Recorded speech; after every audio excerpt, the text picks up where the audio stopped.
So this is Sonic Adventure 2, a game that I hold very near and dear to my heart. So I'm going to go through the whole thing and talk the entire time. The first thing you might notice about this game is that it has a lot of sexy animals in it. No. I mean, the cartoon characters are really cool looking. The first thing I do in any game is I go to the options. And I briefly considered changing the voiceovers to Japanese instead of English for reasons you'll see in a bit, but I decided against it. There's also themes, so we have a theme for Shadow, Rouge, Eggman, Tails, Knuckles, Sonic, and Default, but I always go for my boy Ivo. I love Eggman, he's just so funny. The themes don't change much except for the background in some menus and the voice line that plays whenever you enter a menu. There's two stories here, Hero and Dark, and I'm going to go with Hero, because I think you're supposed to play Hero first. The levels in the Hero story are generally easier, and the story is a lot simpler to comprehend compared to Dark, so that's why I'm starting with Hero. I do find it really funny that the first word spoken in the entire game, if you play Hero first, is Sigma. I think that's really funny because I have the brain of an Adderall-addicted 12-year-old. So that's just to let you know what the target audience for this game is.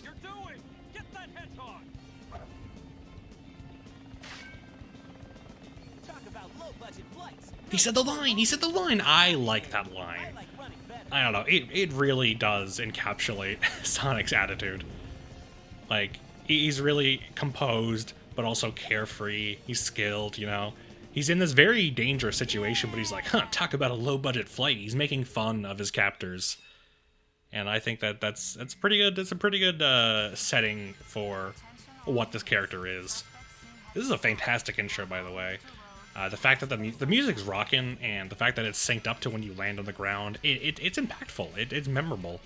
I think this intro is iconic for a really good reason. I do find it odd how they start with a boarding section, but I believe that's because they wanted you to start off fast. They wanted you to start off going forward, even if you're not hitting any buttons on the controller. Because, like, if they started you with you just standing somewhere, that would mean that you might be starting just by standing and not moving. And Sonic's about moving forward, so I think it's a good decision. I like it. It's pretty unique, and I think it lets people know immediately what this game is about, okay? You're a carefree chog, just going at it. By the way, I'm not going to be speedrunning this game. I know that there are a lot of tricks, like there's a trick in the like when I just went on those ramps, there's a trick where you can skip like half the level. I'm not going to be doing any of that stuff. I want points and I want A rank and I want to play the game. You get speed boots here, which are really funny because that's a rare power-up, but then you just immediately go into these rails, which are not affected by the speed boots, I believe. There's a gold beetle there. Those are rare. There's only one per level, and they give you a lot of points, and the trade-off is that they disappear pretty quickly, so it's a good thing I got that one. There is a big line of rings that are kind of awkward to pick up, but you'll see what those are for later. Oh, that poor ring trying to follow me. I have the magnetic shield on, which means that the rings will be attracted to me, but that one didn't catch up, unfortunately. So there is a trick as well where if you land on a rail, you can, like the spinning rail with the loop-de-loop, you can just spam A and that'll immediately jump off of it to like where you're supposed to go. And I use that a lot. We also get invincibility here, which is another rare power-up, but it doesn't really do much because like nothing's really gonna hurt you at this point. So we get it and it goes away. That's like, I think maybe the only time I get invincibility in this game.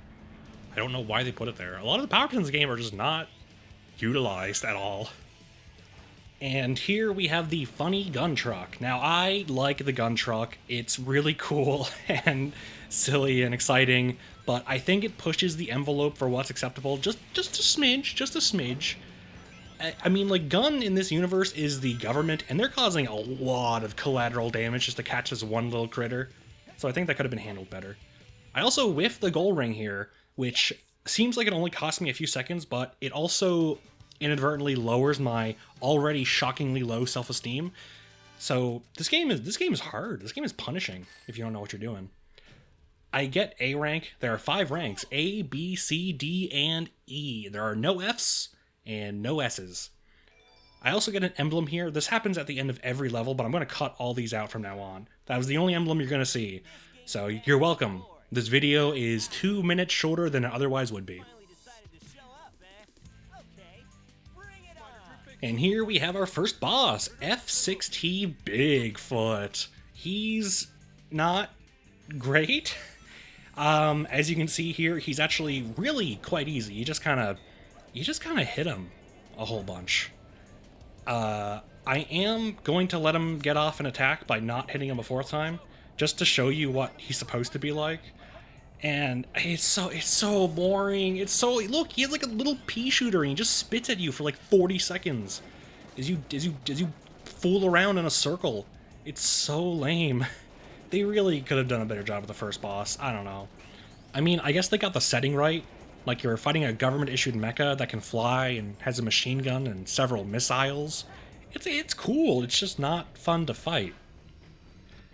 I think you're supposed to wait until he stopped firing to hit him here, but I do not have the patience and just raw dog it with iframes. And that's the end of F6T Bigfoot. For now. Don't worry, we will see him again a few times. And here we see the boy, the fella, the big man. I love Shadow. I think he's so cool, dude. Like, on a basic primal level, I want to be this guy. And I know that Shadow is just the trope of the good guy but evil, but I think that works particularly well in Sonic's case because Sonic as a character is extremely confident, and that confidence is based on his skills and abilities and status as the fastest thing alive. So the fact that there's this creature who is very similar to him, not only in terms of appearance, but also, as we'll see in a bit, speed, is immediately threatened to that. So not only is Shadow threatening on a physical level with the damage he can do, but also on a personal level to Sonic. And I think that makes for a really good rivalry. And it goes both ways too, because Shadow stakes a lot of his identity and confidence on being the ultimate life form. So the fact that Sonic can kind of keep up with him also threatens his status. So it's like there's parallels here, it rhymes. And I think it works really well. They don't do it as well as I wish they did, but I like the idea a lot, which is something that rings true for a lot of this game. And here we get an introduction to Rouge the Bat, who is a personal favorite of mine and responsible for the awakening of a lot of young men and women around the world. The poor fools. The exposition that Knuckles is giving here, by the way, that is some foreshadowing that will come up again much later, so keep that in the back of your minds. We also see Eggman for the first time, who is just here to take the Master Emerald. You know, because he needs... This will be explained in the Dark Side story. I don't want to spoil it just yet. I will say that I think Rouge's and Knuckles' chemistry is pretty great. They have the kind of the classic, ooh, I hate you, but not really kind of thing going on.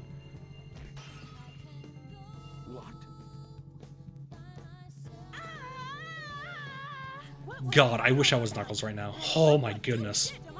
What do you think Rouge smells like? You think she wears like a perfume, or do you think she just has a naturally good... What do bats smell like?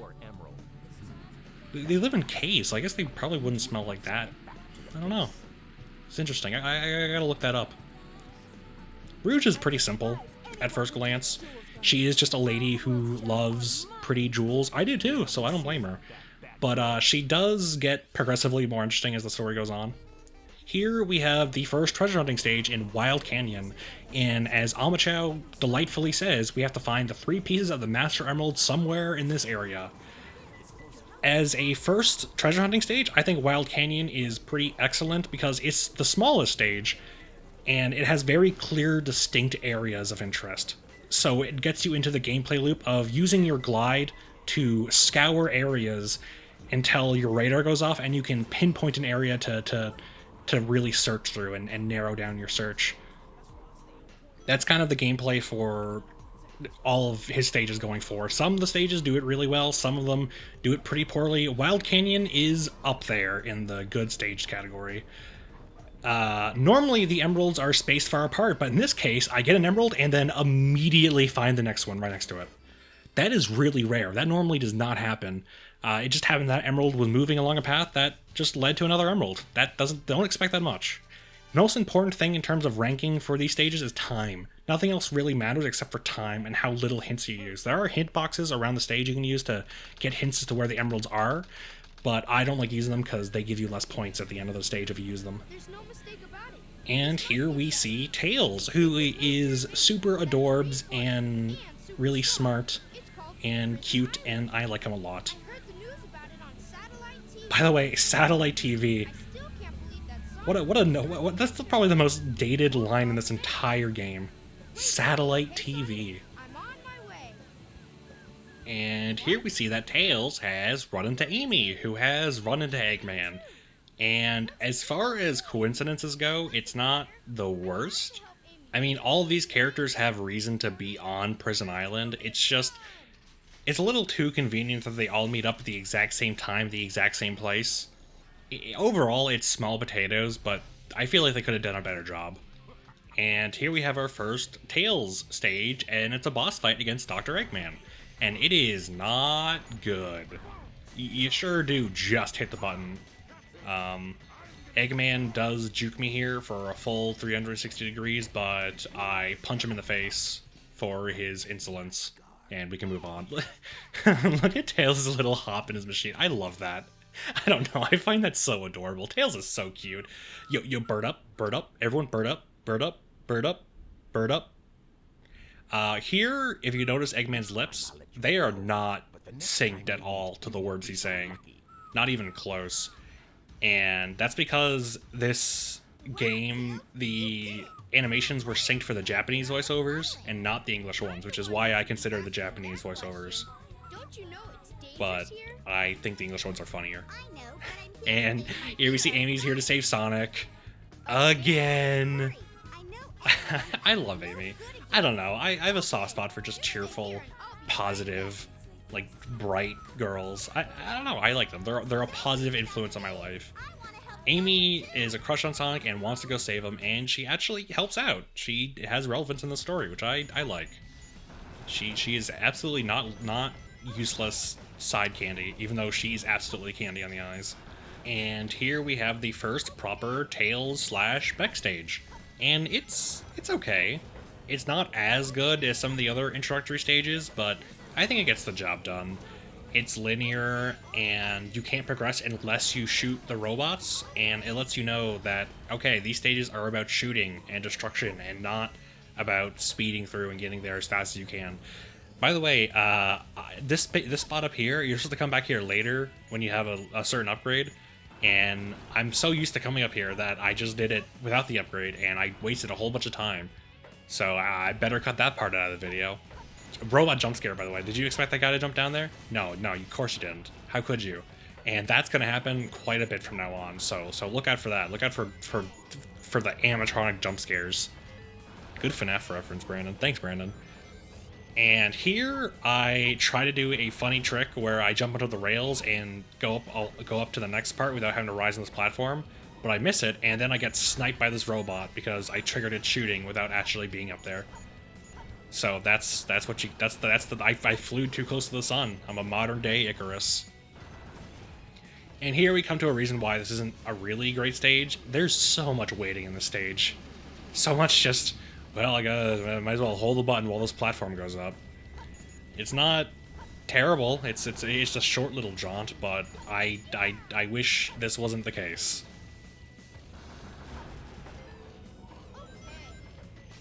By the way, it's really convenient that the doors open when the robots die.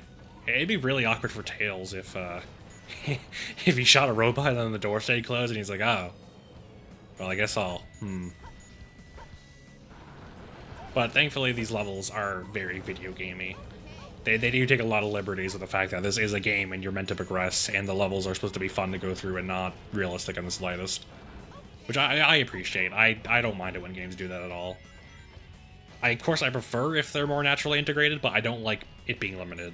Gold Beetle, second Gold Beetle that we found so far. So mark your bingo cards.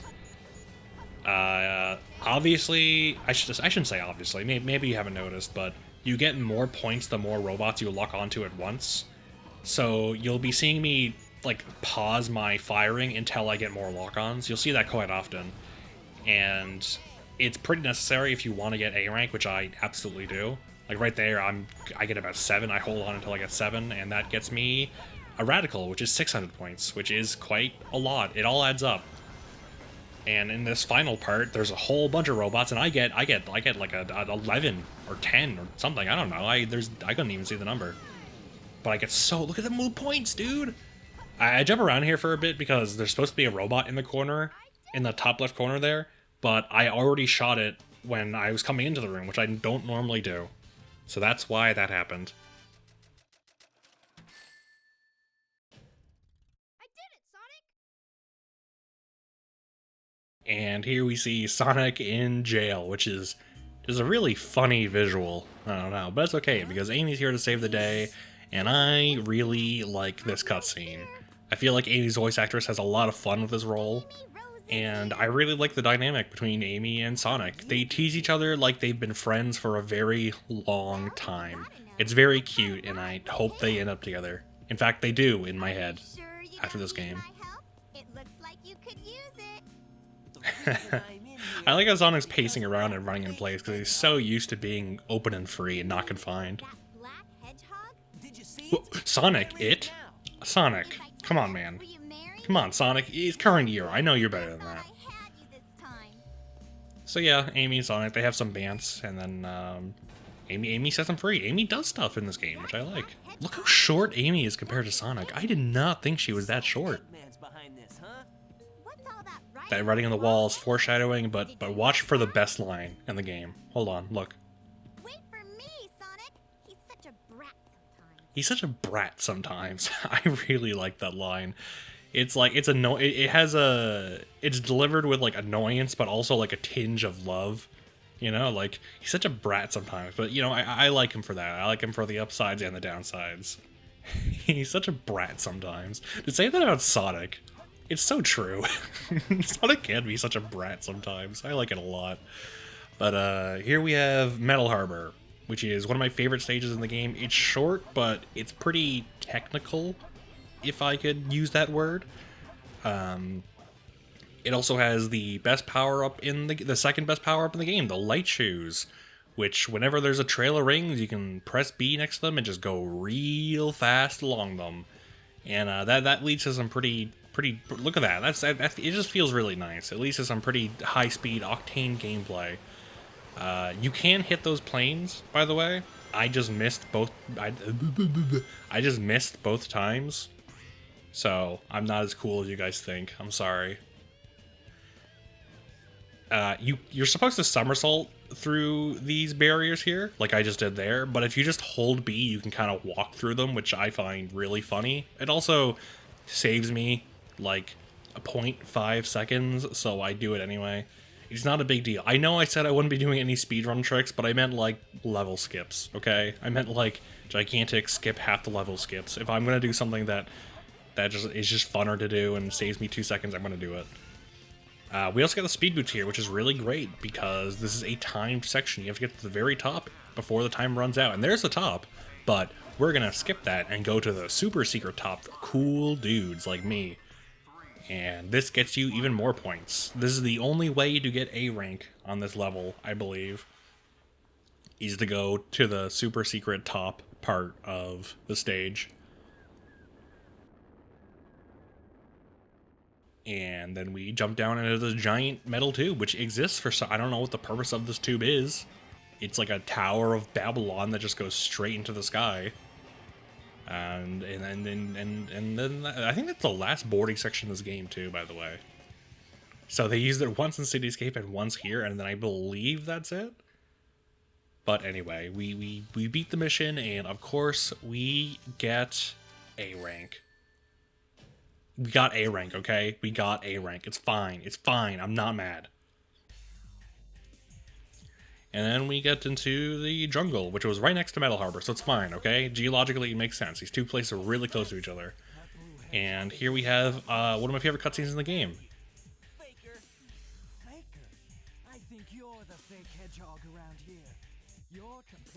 yourself to me? Huh? You're not even good enough to be my friend. I mean, that really solidifies what I was saying earlier about how these two have a rivalry about, you know, who's the real top dog, who's the real head honcho. The boss fight itself, like every single boss fight before it, is not good either. I do just 3-tap Shadow, which is really rare. I don't know how to do this fight consistently. I just happen to get lucky this time. So, you know, if you do that fight yourself, it might take upwards of like 2 minutes.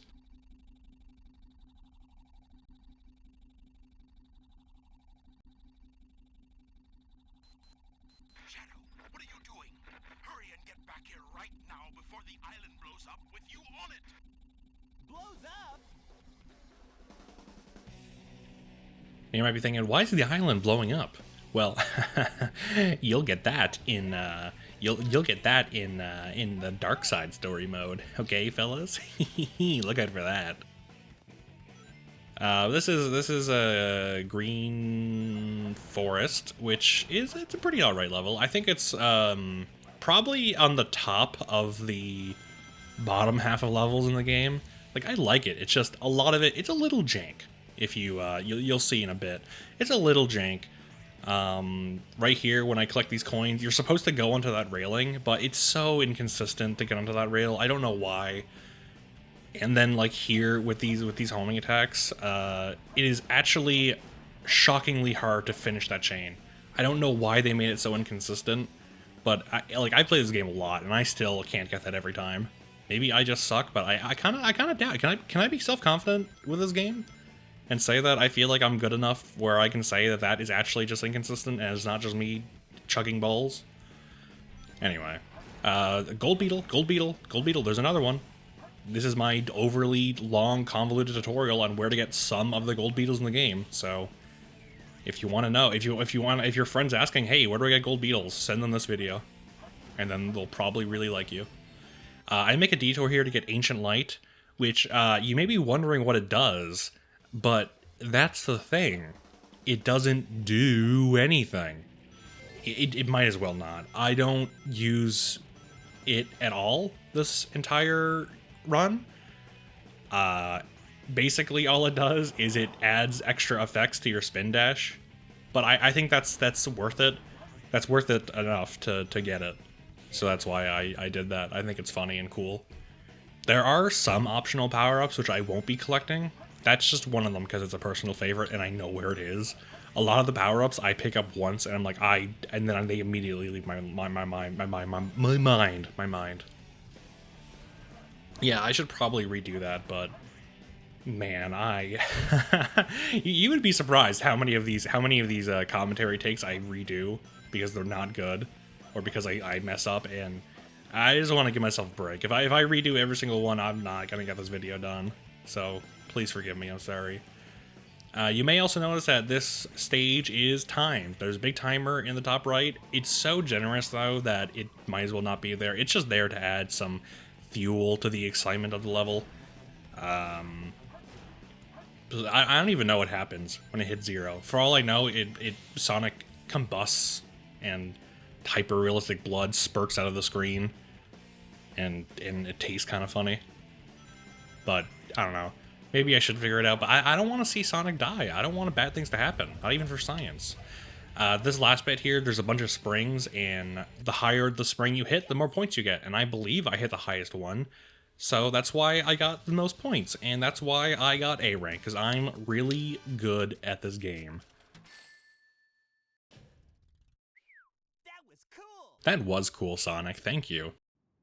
And here's the island blowing. I like, by the way, it's not just the island, it's also that ship on the right that also blew up for some reason. That's not a part of the island. It's like Eggman strapped a bomb to that ship as well. So like a lot of people died, right? There's a lot of people on that island. Right? It wasn't just robots, right? Anyway, we're at Pumpkin Hill, which is another personal favorite of mine. I say that a lot. A lot of these stages and the cutscenes are my personal favorite.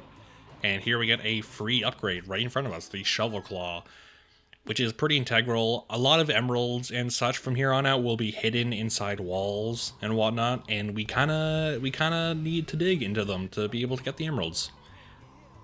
Anyway, Pumpkin Hill is another pretty good stage. It, again, follows the trend of having three areas of interest. It's just a little bigger, you know? You have the big Churchill,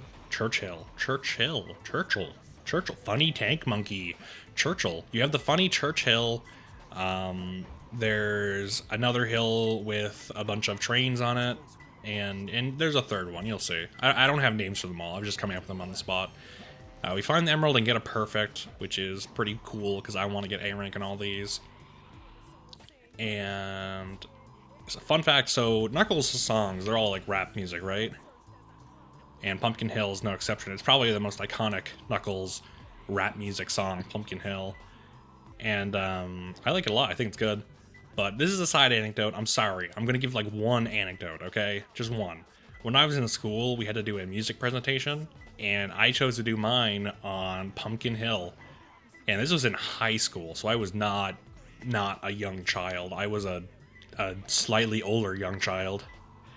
And the bit in my presentation was that I wanted to play off the fact that Knuckles was the guy who made the song, and his actual name was like the artist who made the song.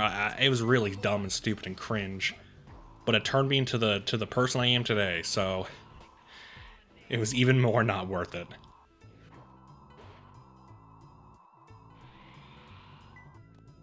The last emerald here, I find out, is, before I do a little loop around, it's in my least favorite part of the level, which is the train mountain. I call it the train mountain because there's one train. And you'll see why this is my least favorite part of the level. I always struggle so much whenever I come here. I don't know what it is, man. I just can't, like, for the life of me, parse, like, information when I come here. My IQ drops, like, 30 points. I'm flying in all these random places that are not at all the emerald. And like, it's not even in a hard spot either. You'll see. Like, I don't know why I'm having so much difficulty. Why don't I check the big, like, open field that's right below me?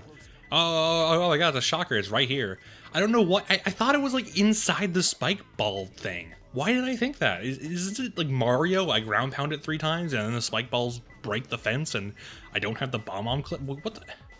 I find out it's in these little, in the railing tracks here, I get hit by the balls again because man, I have a 0-100 matchup against these guys. Eventually, I do get the emerald, not without losing some of my sanity, and of course, without fail, I get A rank. Spoiler alert. Yeah, this is perfect. Yeah, so Pumpkin Hill is another good stage. And then we move on to another iconic scene, the Eggman announcement. There's no subtitles here, so I'm sorry if you can't hear his voice over mine. But long story short, he's saying, "I'm a cool guy. I'm gonna take over the world." It's actually quite a fun scene. I like Eggman's voice actor a lot. I think a lot of the voice actors have a lot of fun with their roles. This comes from that time where people weren't ashamed to voice like kids' cartoon characters, and they just had fun with it. They didn't phone it in because like, oh, kids aren't gonna know the difference. Oh, there's the Space Colony arc. I love the Space Colony arc. It's so cool. I'll talk about it more when we get there. But here is the funny scene. So it shoots its cool giant blue laser. It like skill shot skims the Earth, and damn sure does blow up the moon, huh? I feel like that would affect something, right? Like one of the pieces of the moon crash into the Earth, or I don't know, when werewolves kind of be confused about that or something. I don't know. As Amy astutely points out. Look, half of the moon is gone. Yep, half of the moon is gone. Sonic has a pretty appropriate reaction to seeing someone blow up half the moon, and Tails, interestingly enough, is curious about how he harnessed all the energy. Sonic deduces that it was the Chaos Emeralds because he saw Shadow with one earlier. And here we see Tails just has a Chaos Emerald. There is a reason why he has it. I promise you, we'll see that much later. I'll point it out, probably, unless I forget. But, anyway, they're all still on the run from the police. So, they gotta get out of here quickly. I don't know why the police are more concerned with these guys than the fact that the moon just blew up. I feel like they'd be having more of an existential crisis, but Amy realizes that she's also implicated with their crimes, so she runs along with them. Thank God, I love Amy. She's here with us. And here we have Mission Street. I think this is a good tail stage. I'm gonna be honest. I think it's a good tail stage. It's not the best. It's just slightly better than Prison Island. I forget the name of the stage. It's not called Prison Island, is it? It might be called Prison Island. I'm not sure. But I don't know. I like the design and feel of the stage. I like the music. I like the funny wanted screens that show that Tails is wanted for $1 million, and it gives really unhelpful descriptions. Here we get the booster, nice Cave Story reference, and the booster means I finally get to like play. It feels like I get to breathe, you know. Getting the booster as a mech character means I finally get to breathe. The booster is just so nice. You realize that I jump around a lot as the mech characters, Tails and Eggman, because jumping is just faster than turning. The mech characters move really slow on the ground, or it's rather unwieldy how they move on the ground. You want to always Gold Beetle. You always want to be jumping around corners whenever you can instead of turning. So, but the booster just helps out a lot with that. You'll notice me jump and hover a lot to move around instead of just like normal turning, because it's just so much nicer. It feels good. Thank God for the booster.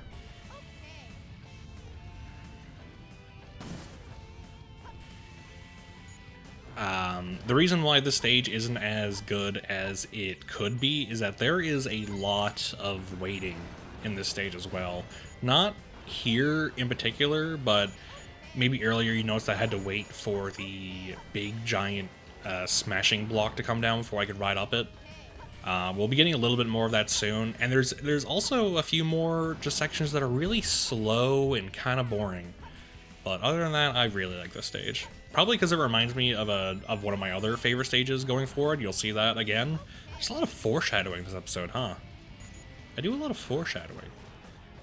Here, and here's one of the parts I'm talking about. I hit the switch so those things stay up there and they don't come down to me. And oh my God, going up this hill. Oh man, I am full throttle on my analog stick. It's so slow going up any terrain.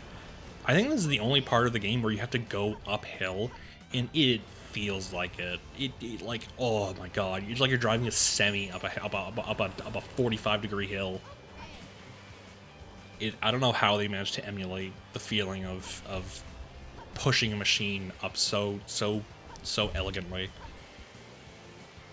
Anyway, here's another waiting section. I skip all the big tubes and just go around to this one tube because it's simpler. I pause because I thought that my game was bugging out and that the jet sound was playing over and over again. But it turns out that was just the sound of the airplanes.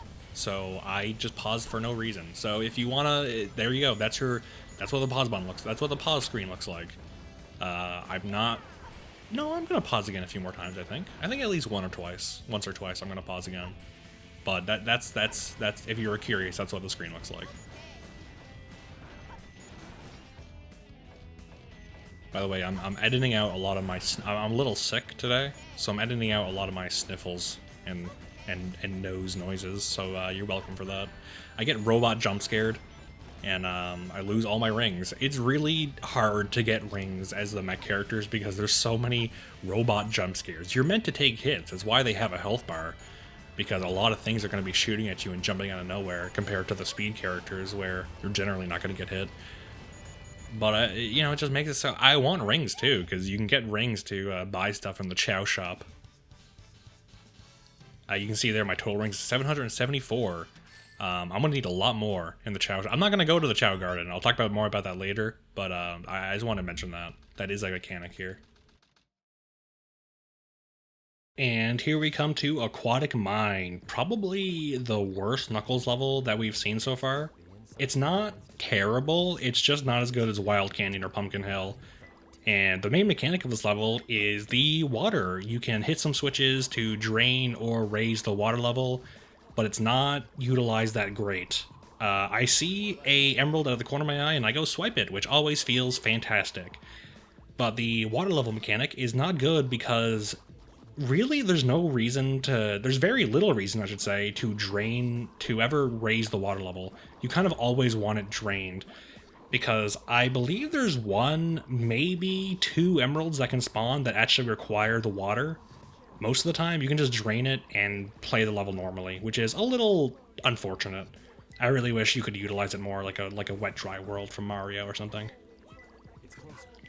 As you can see here, an emerald's just in the open. No, don't need the water for it at all in the slightest. And you can also drown in this game, by the way. There's not a lot of water, but you can drown. So, even more reason to not even engage with the water at all.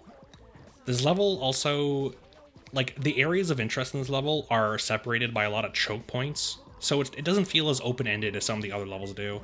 It feels a lot less like you're exploring, and more that you're just going through a checklist of hallways to check. It doesn't feel as good. By the way, I can see why the mines were abandoned, considering there's a satanic ghost cult in the basement. But we got the emerald, and it's all good.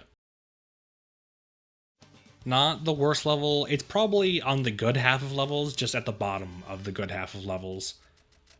So, that's Aquatic Mine for you, baby. Yeah, this is perfect. And here we come to Tails and Amy, just hanging out in the corner. There always seems to be a lot of police around when you don't need them. Sonic, don't I know it, brother. Brother, don't I know it. I'm not getting a signal from the 6 remaining Chaos Emeralds.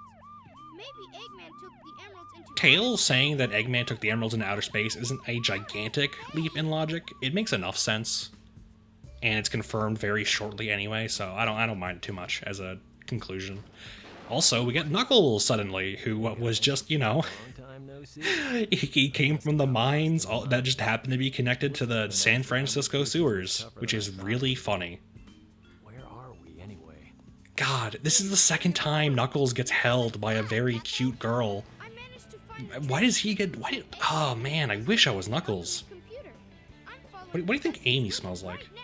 Oh, by the way, Tails just hacked into the government computer. If we get into Tails is like really we can smart. trace the call to find Like, Eggman. it's not annoying at all because Tails is it's offset by his innocence. Tails is so innocent and sweet. He's not Me, Tails. egotistical at all. And it just, I don't know, it makes me like him even more. He's smart, but he doesn't need to tell people he's smart. Everyone knows he is. He's like such a nice kid. I like Tails so much.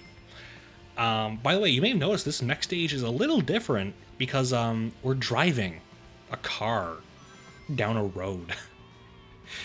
Yeah, there's a driving level. There's only one for each story, so there's one in Hero and there's one in Dark. This one is Tails's, and it's okay. You sure do drive. It's pretty fun to go fast, you know, you avoid the cars, but even if you hit them, you don't really lose any speed. So, I'm not sure why they added this. There is a separate go-karting mode in this game. I'm not sure if that go-karting mode came first and then they integrated it into the main story, or if it was the other way around, but it's just such an odd decision. I don't get why they did it. I don't mind it, but it's alright. I prefer the mech stages. Something you'll notice that I do is that I'll drift constantly, and that's because drifting maintains your maximum speed. You do not decelerate while drifting unless you like bump into a wall or go up a large hill or something like that. It just feels really nice to go really fast, so you're gonna see me drift pretty much the entire time. I like how Tails' little car has exhaust fumes. I don't know, I find that really funny. It looks like a toy. I would love to have Tails' thing as a toy. I also like how if you hit a car, it careens off the road into the ocean below, which is like that would be troubling. I get punished for my greed here, like all men do, and I wipe out into the wall. I just spin around for a bit, so don't worry. Tails is completely fine. No damage to our boy. There's also a funny bug you can do where you can drive backwards, like Lightning McQueen from Pixar's Cars. I guess Tow Mater did it first, but you know, it's fine. I'm a Sonic expert, not a Cars Pixar expert. Tails' mech is really cool, by the way. It can be a jet, it can be a car, and it can become like this weapon of mass destruction. It also just looks very comfortable to sit in. By the way, whenever I'm driving down this road here, I always look in the background to see if I can find the Twin Towers. I don't think they're here. I don't think they're in the background, but I'm always looking for them. Maybe one day I'll see them. Maybe I just need to turn around and they'll be there, hiding like a little Easter egg. That'd be funny. I feel like the president should be surrounded by police or something, but maybe they all got knocked off into the ocean. Don't worry, guys. Don't worry. Kart racing with 3 courses is now available. I knew you were all waiting for it, but don't worry. Kart racing is available. 3 hours ago, the country is in turmoil.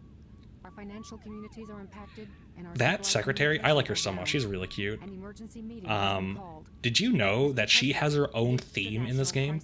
That secretary, who has like 5 lines and appears for probably 5 seconds, has her own theme along with the rest of the main characters in the game. I don't know why. I like how Eggman's definitely calling from space. You can see his reception is terrible, and he made sure to put the camera in such a way that you could see the Earth behind him, because he knew that'd look really cool. Otherwise, your country will cease to exist. You have 24 hours to give me. I really like generic president type characters. They're so funny. What The only ones I know of are this one and the one from Corey in the house, but I don't know. I really like them. What the heck's going on? That's a good reaction from the president, because if my meeting with an evil maniac who was going to blow up my country was interrupted by these 2 serial mascot characters, I might be a little angry as well. Maybe.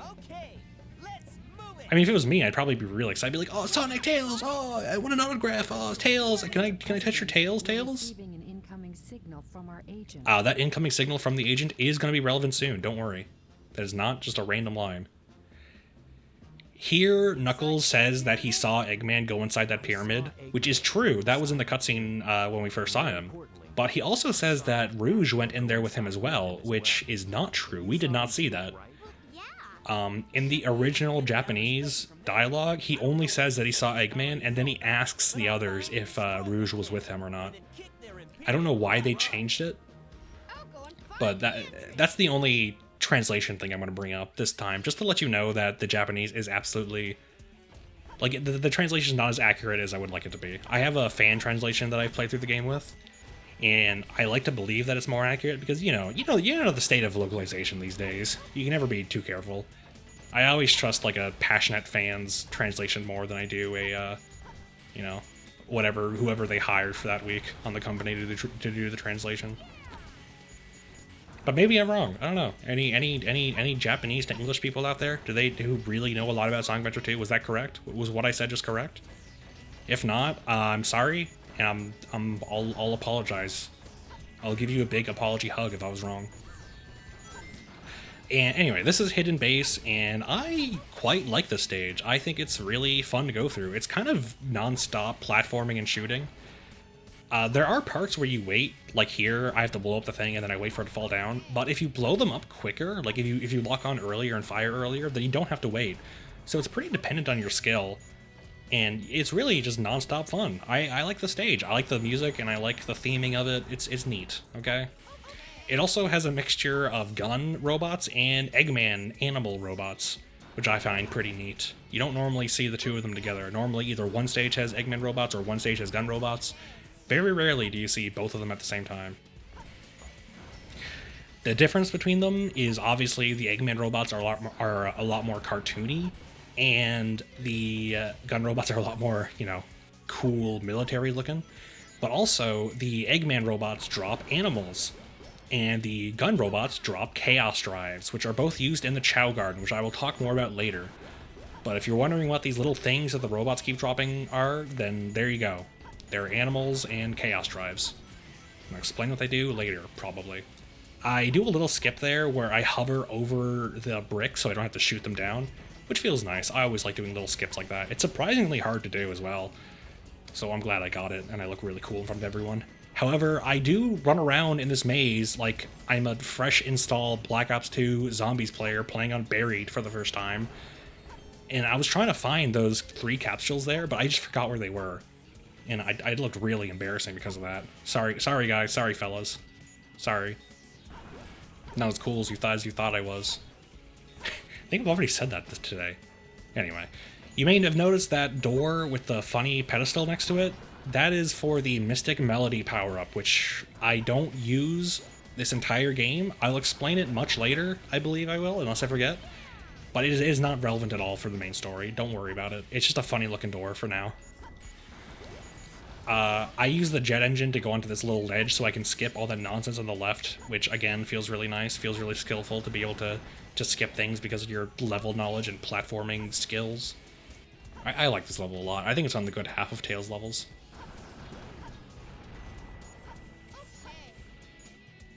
We come up and we shoot a few more robots, and we are finally at the end. There are some sexy monkeys here that I could shoot, but I forgot. Sorry, guys. I don't really need the points anyway, because, spoiler alert, I get A rank anyway, but I definitely should have shot the monkeys. I did it, Sonic! And here we come to Pyramid Cave, my least favorite Sonic level in the game. It's so jank. You thought Green Forest was jank? This stage is so finicky. You have to jump through the hoops to get points, and I want points because I want A rank and I want a high score. But man, running on these walls and jumping off these walls and trying to get through the rotating hoops, it's just so inconsistent. Like it looks like I'm having trouble with it. Imagine you're a brand new child who just installed this game. Like what? How are you ever gonna? It's so hard to control. Why do they make it so difficult to control? I don't get it. And that is not the last tunnel section in this level either. No, oh boy, no, it's not. So look out for that later and weep.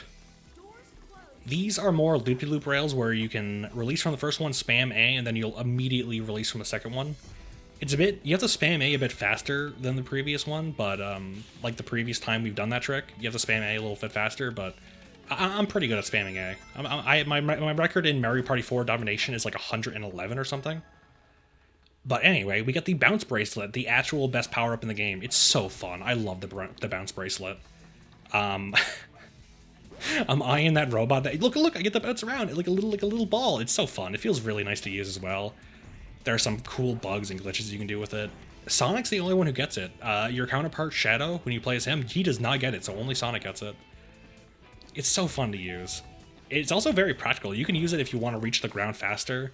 You can drop with it, and it really blends itself well towards high speed gameplay. This part, however, does not lead itself well to high speed gameplay.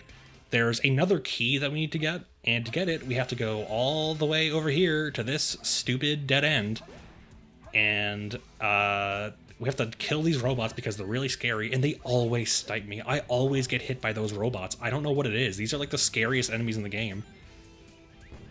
I don't get hit a lot in speed stages. I think this might be the only speed stage where I like get hit. Maybe. I'm not sure. Don't quote me on that. But anyway, we have to very slowly pick up this key, and the only thing I can do is jump and throw it when you're holding the key. It's so lame. You can't spin dash, you can't homing attack. It's just it's so clumsy. I feel like I'm Mario right now. Oh, get the pasta. I don't know. Here's the other tunnel, which is even worse because it has ghosts that grab you, but also it's timed. If you do not... Oh my god, I miss all those hoops. If you do not get to the end in time, you just don't... You have to go all the way back and hit the switch again, and then try again. And then I get grabbed by... It's so frustrating. I'm so inconsistent at this part. I don't know if I can call this level the worst one. I think there's one coming up that might be worse, but it is absolutely my least favorite. I really hate this level. It also just has a lot of really boring just go forward parts. Like there's that, and then you press B, and then there's like this huge loop-de-loop that you just go forward on. It's... It's fine, okay? It has cool music at least. It's neat. It looks nice. I just don't like it. We somersault into this guy, and there's a gold beetle up there, but I forget how to like play the game, and I forget that holding A makes you bounce higher on these things, And I feel so bad, and there's this robot here, and he snipes me, and I just... So I somersault into this robot, and I effortlessly hold A to bounce higher, and I get the gold beetle. So there's another gold beetle. I destroy this weak enemy very easily, and we can move on to the rest of the level. There's not much of the level left, but by the way, if I missed that railing and jumped down there, that would have been a pain to get back up. It's so easy to not mess up, but if you do mess up, it is so punishing. I don't know why they made it so punishing. You have to like avoid all these spike balls and like hit a switch and then jump on a bunch of platforms to get back up. It's so slow. Anyway, I get to the end and I made it with, I think I get an A rank here. Or do I get B rank? I think, sure, like, I'm betting A. I'm betting 50 Brandon Bucks A. Oh, I'm so good. 50 Brandon Bucks. Yes. Maybe we should call them Lona Bucks. Looks like we're heading toward the center of the base. That egghead sure loves mechanical things, doesn't he? I like how Sonic says that. He says it like he's a dad. He's like, oh, that Jimbo sure likes his anime girls, huh? That Jimbo. No problem. We can find it right now. He also designates the key finding to Knuckles, which, you know, makes sense. He is a searching guy. By the way, where's Tails' mech? How come he's just not in his mech in that cutscene? That's so weird. Here we have Death Chamber, the actual worst Knuckles level in the entire game. I really don't like Death Chamber. It has a free power-up right at the start, but all it lets you do is break steel boxes, which isn't really a power-up. Every character has a power-up which just lets you break steel boxes. It's really lame. It might as well not even exist. You could get rid of it and change the steel boxes to wood boxes and not really make that much of a difference. I don't know, it's super lame. Also, you may notice this level is very enclosed. It is very indoors with hallways and small cramped rooms. Yeah, this level is not good for that exact reason. I do completely luck into a key here. That was a jump scare. You may have noticed I stopped there for a second. I did not even process what happened. I completely by accident jumped into that. Very rare. Very, very rare for that to happen. There's also this climbing section, and I don't know, man. Oh yeah, the reason why this level is so bad is because, unlike Pumpkin Hill and Wild Canyon and to a degree Aquatic Mine, you can't glide around and like narrow down your search. You just have to go through the level and wait for the radar to go off. There's no scanning. There's just run through the level and hope that your radar goes off. Hope that you go through it in the right order, in the right hallway order. It's awful. I really don't like it. There's also like these side rooms here, which you have to dig into, and it just wastes so much time because the emerald could be in here. You don't know. For example, earlier I dug into that side room and the emerald just happened to be there. Emerald, it's a key, but you know, same diff.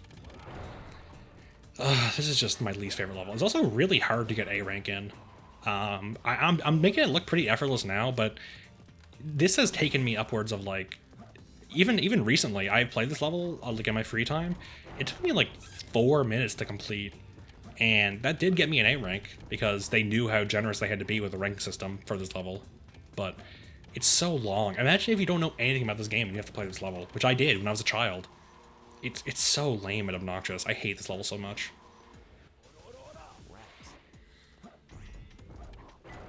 Finally, we get a ping. Finally, something happened, guys. Something happened. Ring the bell. Something effing happened.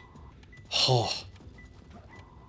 I mean, as you can see, I didn't really do any exploring. I just ran forward until the thing went off. It's, ugh. And then we see that the key was in this weird corner. Yeah.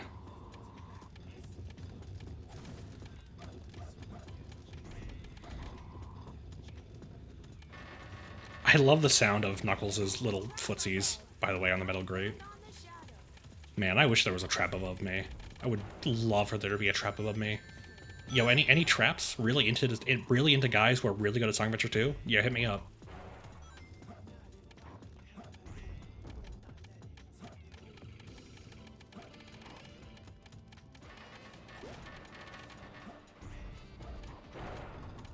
Sorry, I just don't have anything to say about this level anymore. Like, the level design, it's just, it's like copy-pasted 3 areas, except they're just different colors. It's so lame. That's the only word I can use to describe this level. It's lame. It's, you know, funnily enough, it is not the worst treasure hunting stage. It is absolutely not the worst treasure hunting stage by a mile. So look forward to that when we get there. It is the worst Knuckles one, but not the worst treasure hunting one.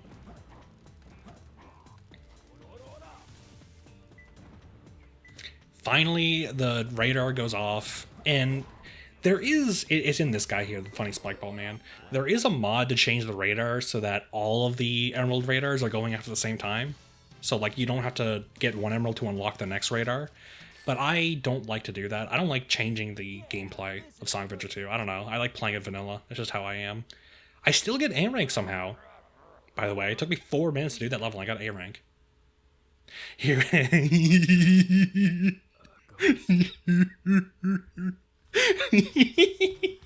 I fucking I love King I love King Boom Boo. King Boom Boo's so funny. This is my favorite boss in any Sonic, in any game. I love King Boom Boom. Just how he looks with his derpy eyes, his like rainbow tongue, the noises he makes. It's so funny. Oh, I love King Boom Boom. I wanna be this guy for Halloween. Oh, so sunlight weakens him, and you just run and you hit him a whole bunch. It's a little hard to hit him 2 times in a row, but you know I can do it pretty consistently. I can hit him twice. Sometimes I've even been able to hit him a 3rd time. I've never been able to hit him 4 times in one phase yet, but his noises are so great. I'm gonna have to turn down that laughing post. Oh, he's gonna get me. He's gonna get me, guys. He has a little train noise. He's gonna get me. Oh, it's so scary. It's so scary.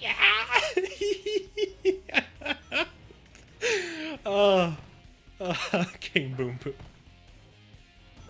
He has no story relevance at all, by the way. He's not like a gun robot or like an Eggman apparition. He just exists. He has a little servant holding up his hourglass. Oh my god. Oh, I should make this guy my avatar. I should like get a Kona. Oh, I really gotta get like a Konata X King Boom Boo commission done. Cause my 2 favorite characters from my 2 favorite pieces of media combined into one. Could you imagine? I'd be unstoppable. I want to like lick this guy's tongue. Yeah, it probably tastes like ice cream, and then I want to like lie down on it. Oh man! All right, everyone, say bye to King Boom Boo. No relevance in the story, but complete relevance in my heart. I love King Boom Boo.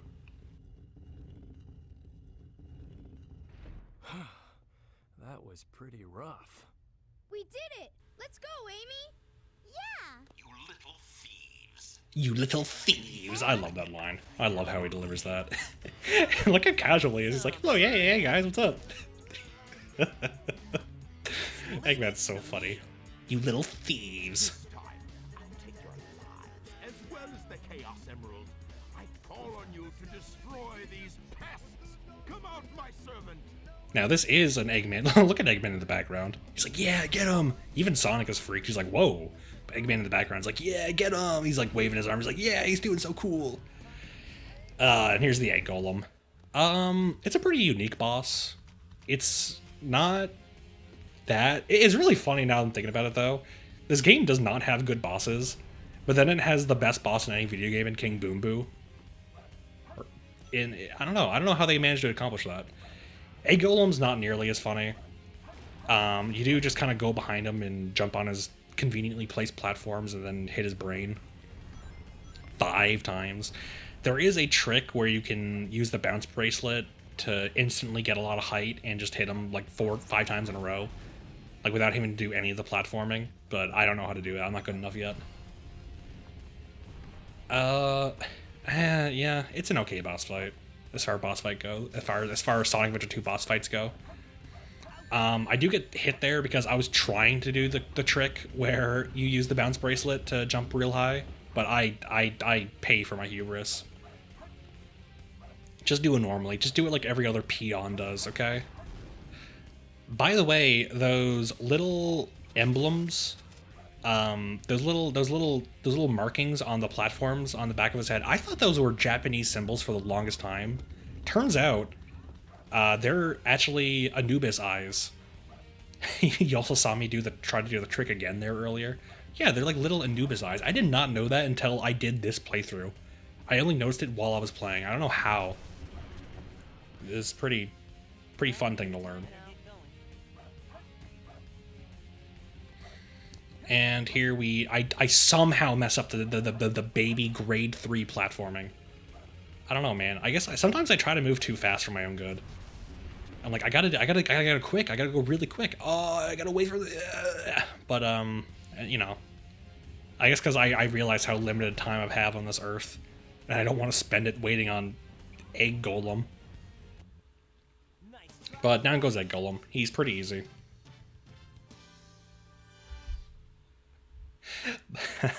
And here, there's just a rocket, you know, just a rocket. As you know, Eggman has his classic pyramid rocket. I don't know why he has this here. I don't know who's doing the countdown. I don't know why in Japanese it's a female, but then in English it's a male. I like how they showed Sonic running on it on the last second, like it was like they were going to take off without him or something. And it's probably just to let us know that Sonic is on this rocket. Why is there a rocket in the pyramid? It's one of the funny like plot contrivances in Sonic Adventure 2. Oh, dude, it's the Space Colony arc, dude. Oh, I love the arc. I love the arc so much. The space colony where Eggman is hiding. There's no subtitles, but they Gmod SFM video hit this meteor, and all the Master Emerald pieces fly out of the cockpit. The only thing in the cargo bay are those What do you Master mean, don't Emeralds. sweat it? Right? Land the Knock shuttle it and off, let me Knuckles. out. We're gonna crash this thing if you keep that up. Oh no! Don't touch that lever! What? Oh, funny screens. Inside Space Colony arc, canon countdown, 2 hours. Oh, I love the arc. Tails has his mech back, thank God. I thought we were toast for I sure. love the Space Colony arc so much. It just looks so comfortable and cozy. It's also massive.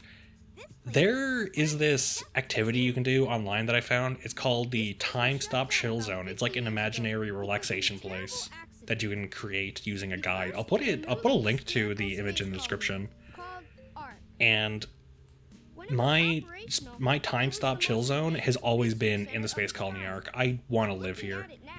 I want to have like a pool in here. I like the lighting in it. I just like everything about the arc. I like how it's in space so no one can bother me. There's not much time left before I want to Eggman play finds Sonic out Adventure 2 in the Space Colony arc. Hurry. Let's find the cannon and destroy I it. love this place. Yeah. Dallas has a little computer. Do you think he plays video games on his computer in his mech? Impenetrable Wouldn't that be outside cool? attacks. Imagine playing like Cave Story in here. Super strong, so we have to find a way to I wonder if he can do it while destroy driving. inside. Isn't that a chaos? That'd probably be dangerous. You think he plays H games on But it? in fact, No, it's a Tails fake wouldn't do one that. I created after researching the real Tails does create a fake Chaos Emerald, which is fine. He's known for being insanely smart, than the real one. so I think he can It's do that. designed I think to it's fine. reverse the energy field inside the Chaos Emerald. He probably did it in his spare time. It looks I don't so think he did weird. it on the way to the Space Colony arc. I'll find the power It'd be supply pretty and silly if he destroy did it. do it on the way. He's like, oh yeah, let me just whip up a fake Chaos Emerald real quick. So the plan is I also like how Amy's been tagging along this entire time, but you can't play as her in the main story. You can only play as her in the multiplayer mode, and she kind of chugs balls in multiplayer. You guys always leave me behind and have all the fun. Bye, Amy. Here we get to Eternal Engine, and I find it really funny that a lot of Sonic games end in space, to my knowledge. There's this one, Sonic Advance. I think the originals ended in space and well, at least Sonic 1 did, I believe. I could be wrong. I don't know, Sonic in space is like surprisingly happens a lot more than you think it would. I mess up on locking onto that guy. I only get 1 when you can get up to like 7, dude. Think of all the points that I missed out on. Oh man, not my best work. You can blow up the walls here, and that does open up the vacuum of space, which does suck you out and kill you. I do it here. I flip a switch behind those boxes, and then I break open the wall just to suck out Omochao. If you notice there, he did get sucked out into space. He does respawn, but then he just immediately gets sucked out into space again. So that's his fate now. I like to think he's having fun.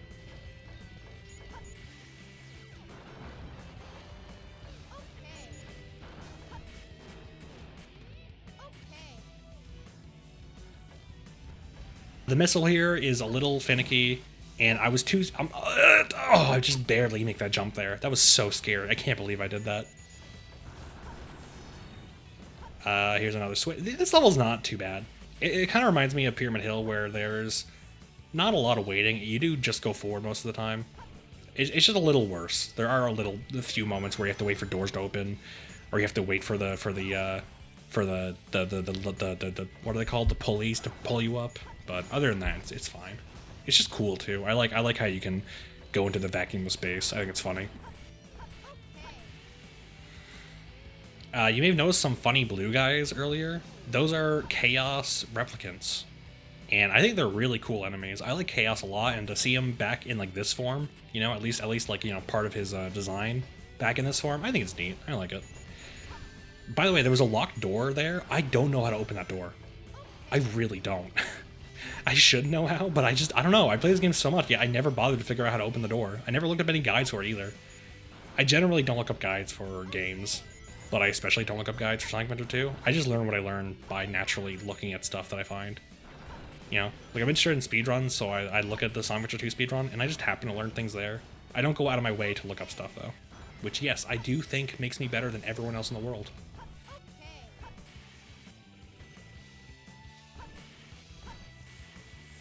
I'm kind of flailing around like an idiot here because I thought that the gold beetle in this stage was here. It turns out it is definitely not. It is a little bit further on, so I kind of just look like a big dummy.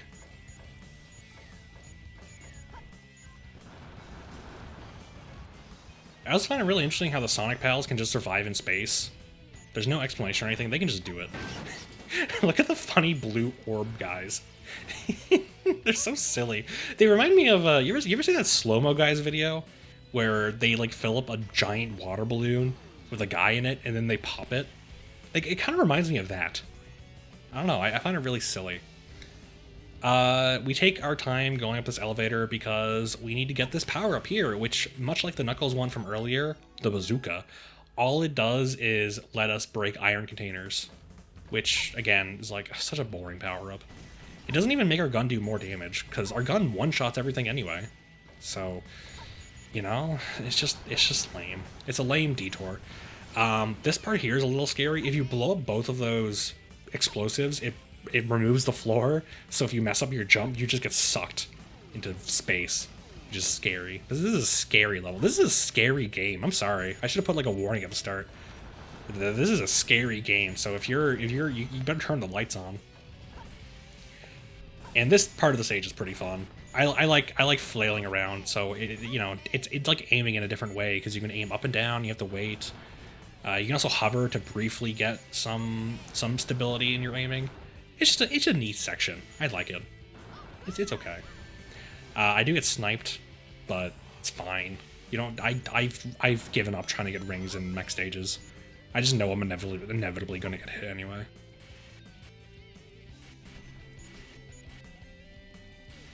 This is kind of like the section in Prison Island where you're going up the ramp and you have to try to lock onto a bunch of people.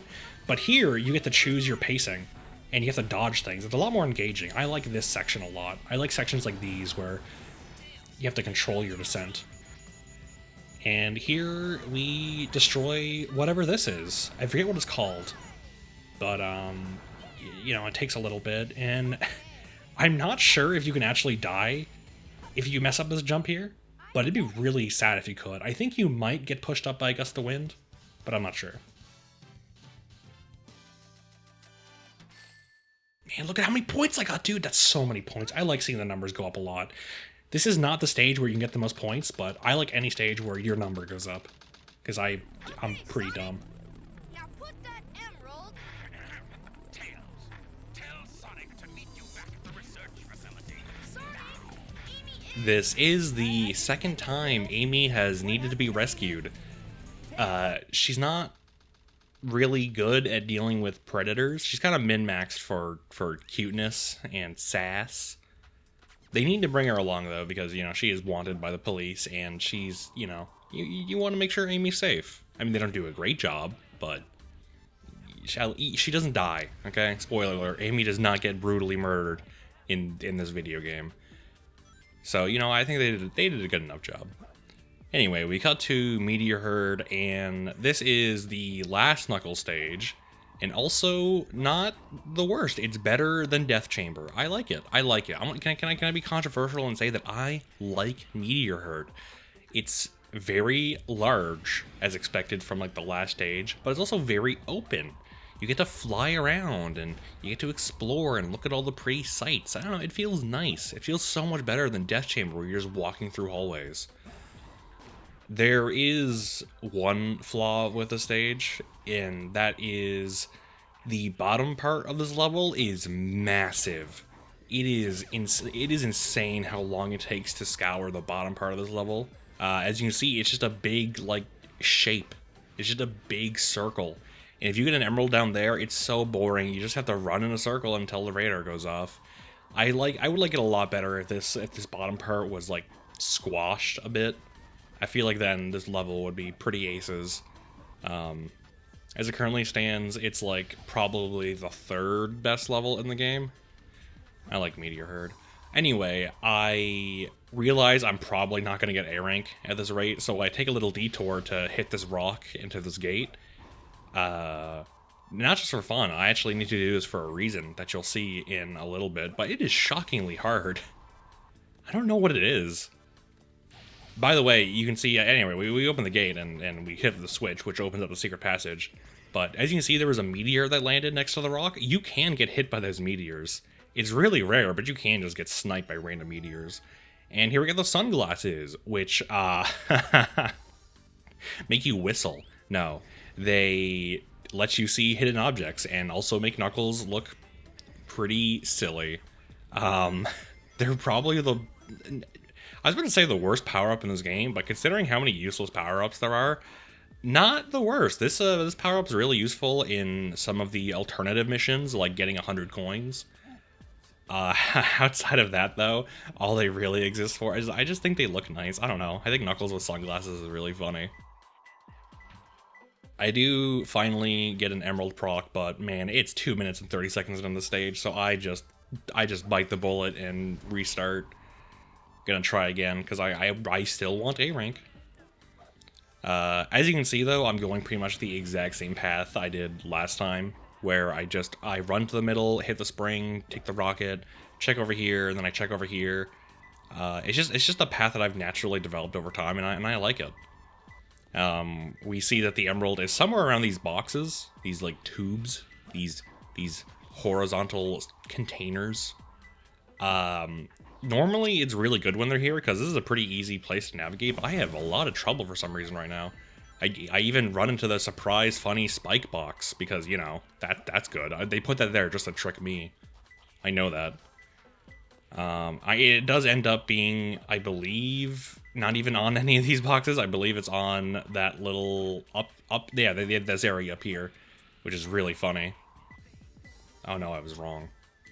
It's actually down here. Yes, so I was right that it wasn't on the boxes, but it was... Oh, God. Yeah, I should cut that out so I don't look as foolish as I do, but I'm an honest character, okay? You're gonna know when I mess up and I look like a fool. Because I have character flaws, I'm well written. So I go back to my normal routine of checking the areas out, and I have to go even higher than before. I don't know. I like the music in the stage too. It just feels really comfortable. It's not intense. I don't know. Maybe I'm biased because, of course, you're still on the Space Colony arc. You're just outside instead of inside. I like to imagine that, like, I'd have a balcony in the Space Colony arc that kind of looks like this. It kind of looks like one of these, and, you know, I can just look out in space and see all the asteroids and look at the Earth and the moon that's half blown up. Anyway, the second emerald is down at the bottom part, and I deduce wrong, and I assume that it's in this box because obviously you would assume that it's in this box. I just respawn the meteor, and I finally hit it, and I finally get the box broke. It's just an extra life. Oh, cool. Makes the number even bigger, and turns out it was just right here. It is really cool though, because now we get to see a rare Knuckles run animation. You do not normally get to see that. Knuckles normally does not run fast enough for you to see his arms being behind him like that. So, you know, you're welcome. That's your reward for sticking with me for this long so far. You get to see Knuckles run in a slightly different fashion. How does it feel?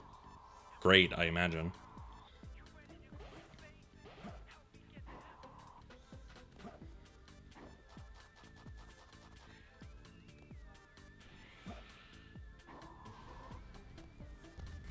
So it's not at the bottom, it's not in the middle. I'm assuming it's at the top because, you know, obviously.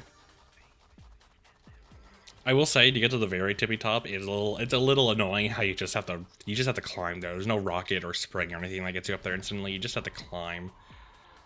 But once we do get all the way up here, I see that it's not here, but here's one of those temple things again. You may remembered from Tails' stage that there was a temple thing with a door. I might as well explain what those are now. So those little temple statue things, those are to be used with the Mystic Melody power-up, which is a power-up that's hidden in a lot of stages. Normally you have to backtrack for it. Like Knuckles' Mystic Melody is in Wild Canyon, but you need the Shovel Claw to get it, so you have to go back there after you've beaten Pumpkin Hill. Which is why I haven't picked up any yet, because I've been going chronologically.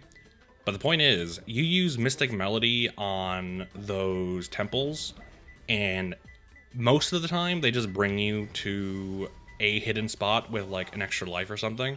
What they're meant to be used for? Oh, by the way, yeah, I found the thing, and I got it. It's fine, whatever. I probably get A rank. I don't get A rank. I'm sorry, guys. Spoiler alert: I get B because I'm a bonerific loser. Here we have the boss fight Rouge. I'll go back to the Mystic Melody thing in a bit. Don't worry about that hole in her neck. That happens sometimes. I am playing this game with a few mods, and well, did you notice? Did you notice at all?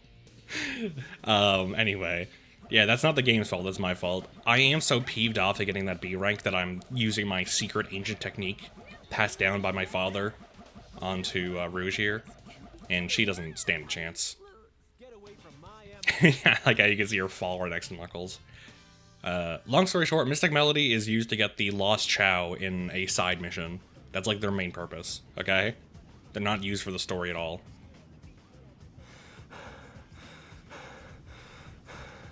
Oh my god. The sexual tension here is palpable.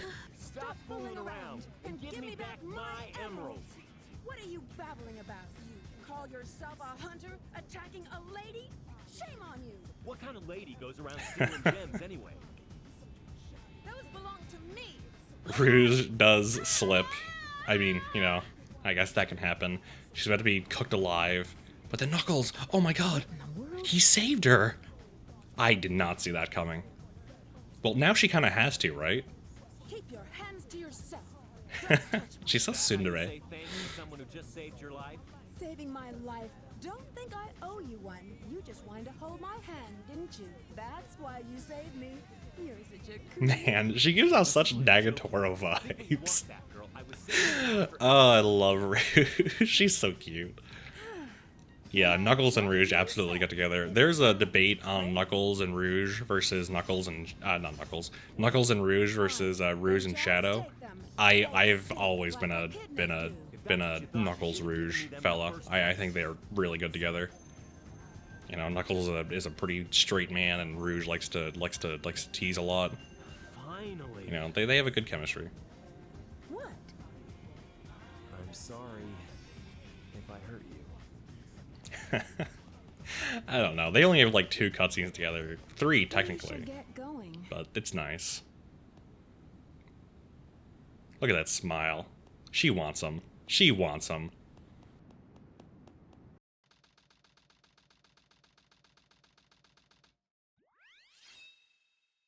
Here we have Crazy Gadget. This is a... I'm very mixed on this stage. I think it looks cool.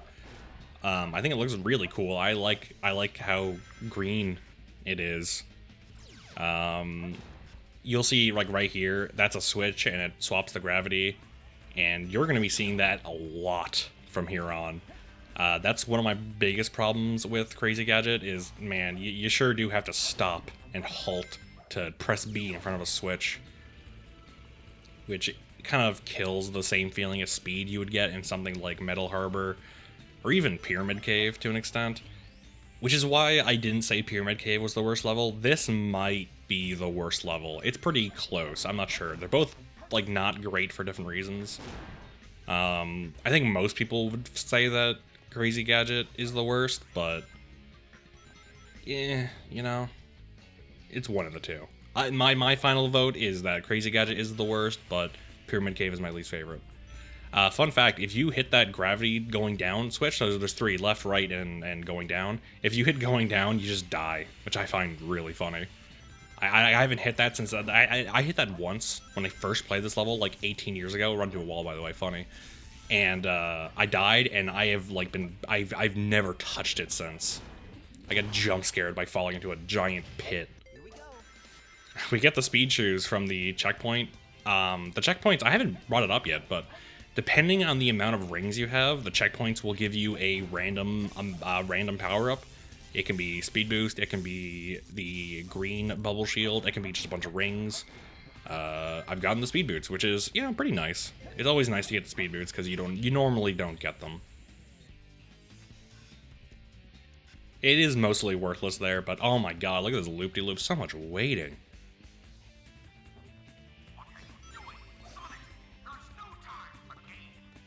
I do enjoy how Eggman taunts you on the speaker system. Like, Sonic, come on! You're supposed to be like a fast guy. I thought you were Sonic the Hedgehog, not slow the head. Stupid bit. It's fine.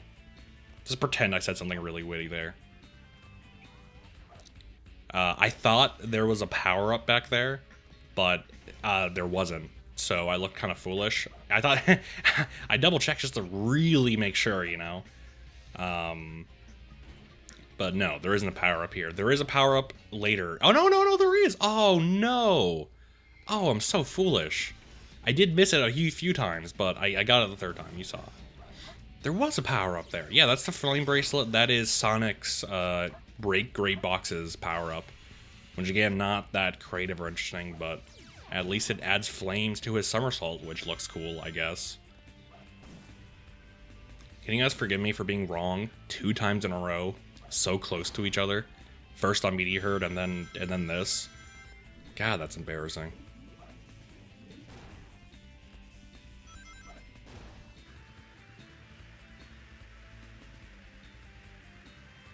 Here, there's a gold beetle on the top left. I take too long and it just disappears, which is, I think, the first gold beetle I've seen and then missed, which is really embarrassing. Listen, when I replay levels, I normally replay Metal Harbor, City Escape, Green Forest. I do not, even a level coming up, but I do not tend to replay this one. So forgive me for not knowing where the green beetle was. I could have skipped this whole gravity flipping missile shooting switch thing with a spin dash jump, but I don't know. I guess I wanted to do it the intended way for once.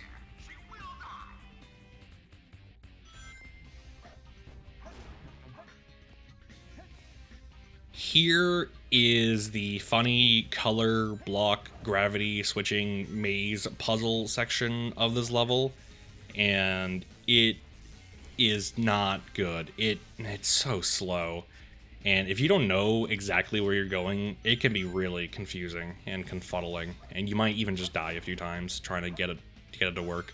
And this is at the end of the stage too, so to learn this and if you want to get A rank, it's just annoying. I really dislike this part of the level. When I was a child, I got pretty hard countered. I almost go up, by the way. If I went up onto that blue box there, I would have missed the jump and died. So even though I know where I'm going, I still almost died. Thankfully, my baser instincts kicked in and I was fine. As I was saying, when I was a child, I got real hard countered by this part of the level. I had no idea where to go. I don't know if I just like didn't know where a switch was or if I didn't know how to jump the right way, but man, I almost didn't beat Sonic Adventure 2 because of this level, which is why I associate it with very negative memories. We hit that switch there for a very important reason. It makes a missile activate, so you can use it. I get sniped by that Chaos Replicant, which just likes to shoot in a bunch of directions. It's pretty funny, but it's fine because I had a shield. And here we use the rocket, and finally, after 5 minutes and 35 seconds, we get the gold ring. What a long stage. I think that's the longest Sonic stage in the game. I think it's the longest speed stage in the game, if I'm not mistaken. Maybe. That was cool.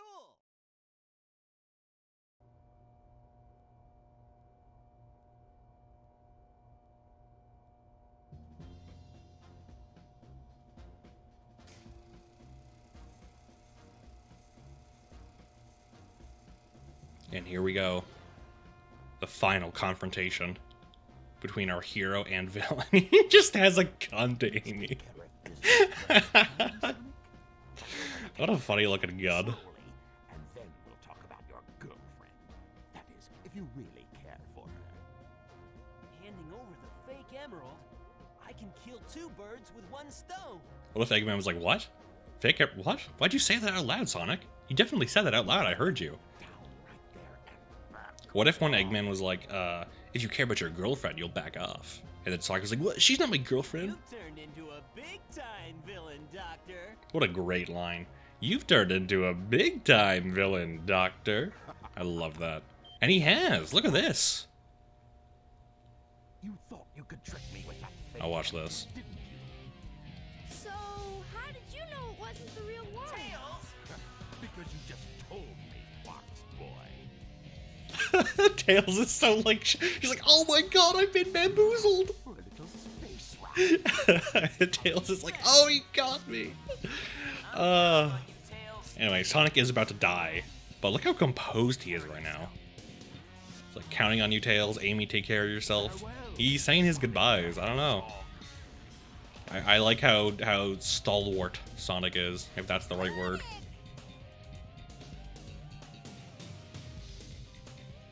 It has the same wavelength. Although, we do see that Sonic's debating, if Tails is really smart, maybe this will work as an actual Chaos Emerald.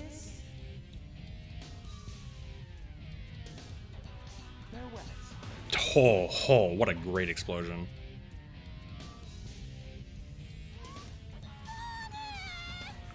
That's a really good cry for Sonic. Amy's voice actor, man. I feel for her.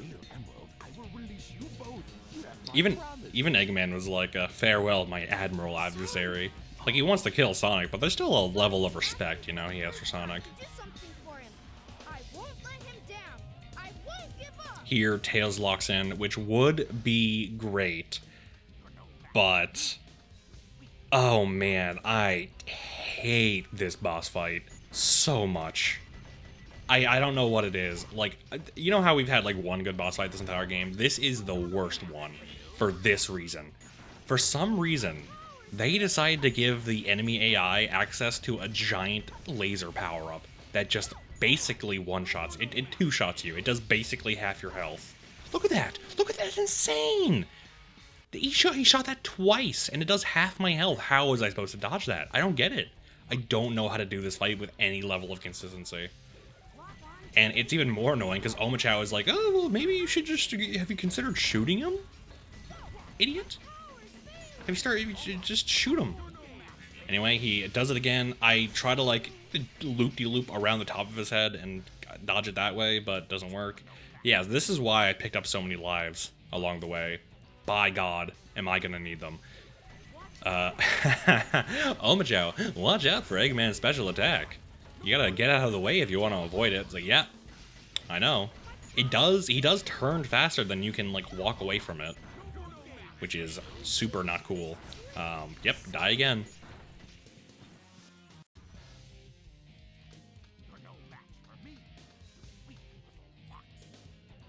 I am gonna speed up this bit because, man, I die quite a few more times. I don't know. Are you supposed to use that tube in the middle that explodes and, like, I don't get it. I don't get it. Anyway. This is the final attempt, and I believe, yeah, no, I succeeded this turn. All because I finally managed to dodge one of the lasers. Jeez Louise. And Eggman's dead. So, great, great, I'm glad. I'm happy. How come I don't get a laser? I want a laser! Jeez. He does have another attack, which is a bunch of missiles, but he rarely uses them. They're really easy to dodge, too, so I wish he used them. Knuckles being able to sense Chaos Energy does make sense, and it's when we see the Sonic shows up, because he used Chaos Control with the fake Emerald. How'd he do that, dude? That's so crazy. Whoa, I wasn't sure if I could pull that one off. Somehow I managed to use the Chaos Control. Chaos control? Yeah, Sonic uses Chaos Control. Oh man, look how tired he is. Took a lot out of him. Amy, I hate to ask, but could you help them? This is our last chance. I got it. Before the cannon fires, I'll slam dunk it in there. Yeah, now Sonic is determined. He relegates Knuckles to helping out Tails and Amy, and now it's Sonic's time to shine. Final rush, baby. I really like this stage. Maybe it's Stockholm, but I don't know. It just feels so fast to go through. I like it a lot. There is a lot of grinding, but unlike a level that'll come up in the future, you don't really switch between the rails that much. You do just kind of hold B and go real fast. It feels really good. I also like the environment, and I like the music. I like how it looks. I don't know. I really like Final Rush. I replay this level quite a lot, I like to think. There is an easy skip you can do by like jumping down and not having to go on all the rails. Like you can just jump straight down to the bottom of this section. But it is actually slower than just going on the rails. So I go on the rails. You know, it just feels really good to go through. It feels really smooth and natural. It kind of, I don't know, this might be like my second favorite level or something. No, third. Metal Harbor second, Cityscapes first, this is third. And then it's like, Crazy Gadget, Pyramid Cave. I don't think of, no, Green Forest. Yeah, Green Forest is like in between all those. Sorry, I almost forgot Green Forest. How could I forget Green Forest, the most mediocre Sonic stage? This stage is also kind of scary, conceptually. When I was younger, and even now, to a degree, whenever you die in this stage, you, like, fall to the earth and burn up in the atmosphere. It is really not a great thought to have, seeing Sonic fall to the earth while a trail of flames pursues him. It is not good to think about. But thankfully, I don't die, ever. So, I can enjoy the stage without having to worry about my eyes being assaulted with horrors beyond comprehension. There is one unfortunate thing. I picked up the magnetic shield, and the thing about the magnetic shield is that it makes light dashing, like going along the trail of rings really fast, it makes that a little bit harder and inconsistent. It doesn't matter too much here, but there are some stages where if you get the magnetic shield, it kind of does hamper you more than it assists you. I really wish they made it so that like trails of rings didn't become attracted to the magnetic shield. I think that would have just made this a lot, would have made it a 100% worthy power-up, but sometimes you do want to avoid getting it. Here it doesn't matter, but sometimes you do want to avoid it. There is an alt path on that section to get up to this railing here. I don't know how to get there though. Like, I've played this game for a long time. There are still some paths and some little routes that are secret that I haven't, like, found. Just because, I don't know. I think the path that I go on already works out so well that I'm like, I don't really want to find other paths. I don't mind my games a little bit linear, you know? Like, Sonic Adventure 1 is really open-ended. There's a lot of places to explore. Sonic Adventure 2 is a lot more linear, but I kind of like that. It's kind of like an obstacle course for you to go through. And I just like having to react to the courses and remember everything and go really fast. I think it's nicer personally, but I see both the merits to both design philosophies.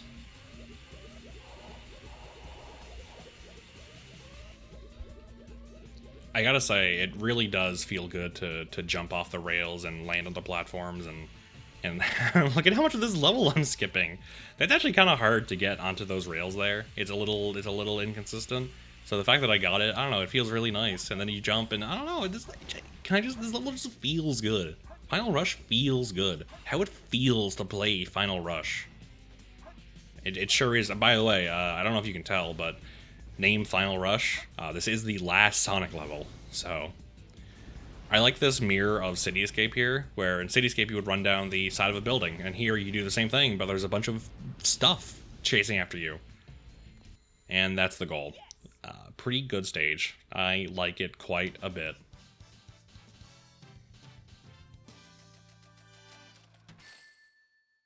And of course I get A rank. That is A rank on every level, including Metal Harbor, which happened for real. And I'm just gonna let this next cutscene play out without any commentary.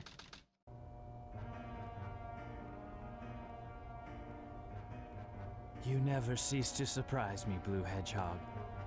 I thought that capsule you were in exploded in space. You know, what can I say? I die hard. You actually saved me, you know. It was a Chaos Emerald, wasn't it? But there's no way you could have activated the Chaos Control using an emerald that's fake. So, there's more to you than just looking like me. What are you, anyway? What you see is what you get. Just a guy that loves adventure. I'm Sonic the Hedgehog. I see. But you know, I can't let you live. Your adventuring days are coming to an end.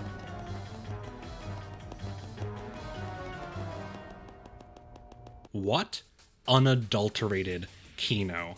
I love that scene for multiple reasons. I really enjoy the casual, almost buddying conversation Shadow and Sonic have. They've really grown to respect one another. Sonic realizing how much Shadow's chaos control really takes out of you, and Shadow being like, whoa, you used chaos control with a fake Chaos Emerald? Okay, you're a real one. They've really earned each other's position as rival at this point, because they both realize, oh, you're not fake, you're not phony, you're just a really skilled guy, but I'm gonna prove that I'm better than you. I really like how their dynamic has grown up until this point. I also really like how Sonic uses a fake Chaos Emerald to save himself from the capsule, because it dovetails really nicely into the theme of how it doesn't matter where your origins are from. All that matters is what you're capable of and how effective you are at achieving your goals. Because Sonic was naturally born while Shadow was created in a lab. Spoiler alert. And that parallels really nicely with the emeralds, where even though it's a fake emerald, even though it was created in a lab, it's still just as good as the real one for the purposes of, you know, of achieving the goals required at that moment. And Sonic and Shadow are pretty much equal counterparts in this aspect, so that's a really good parallel. It rhymes really nicely. I adore Sonic's line of what you see is what you get, just a guy who loves adventure. That encapsulates Sonic perfectly. I love that line. Whenever someone asks me about Sonic, that's the line I'll point to. Like, that's him. He's simple, straightforward, extremely confident about it. He loves himself, he loves life. It's fantastic. I also really like how they both slowly, at the same time, without like coordinating it, just start running towards their final confrontation. They both know how this is going to end, and they're kind of both excited to try it out. I mean, of course, in this instance, Sonic wins, but, you know, you know, this is the hero side story, so.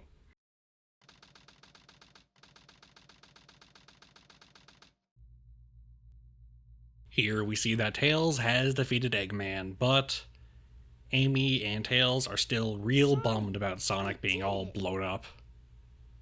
Aw. But then, what's that? A call?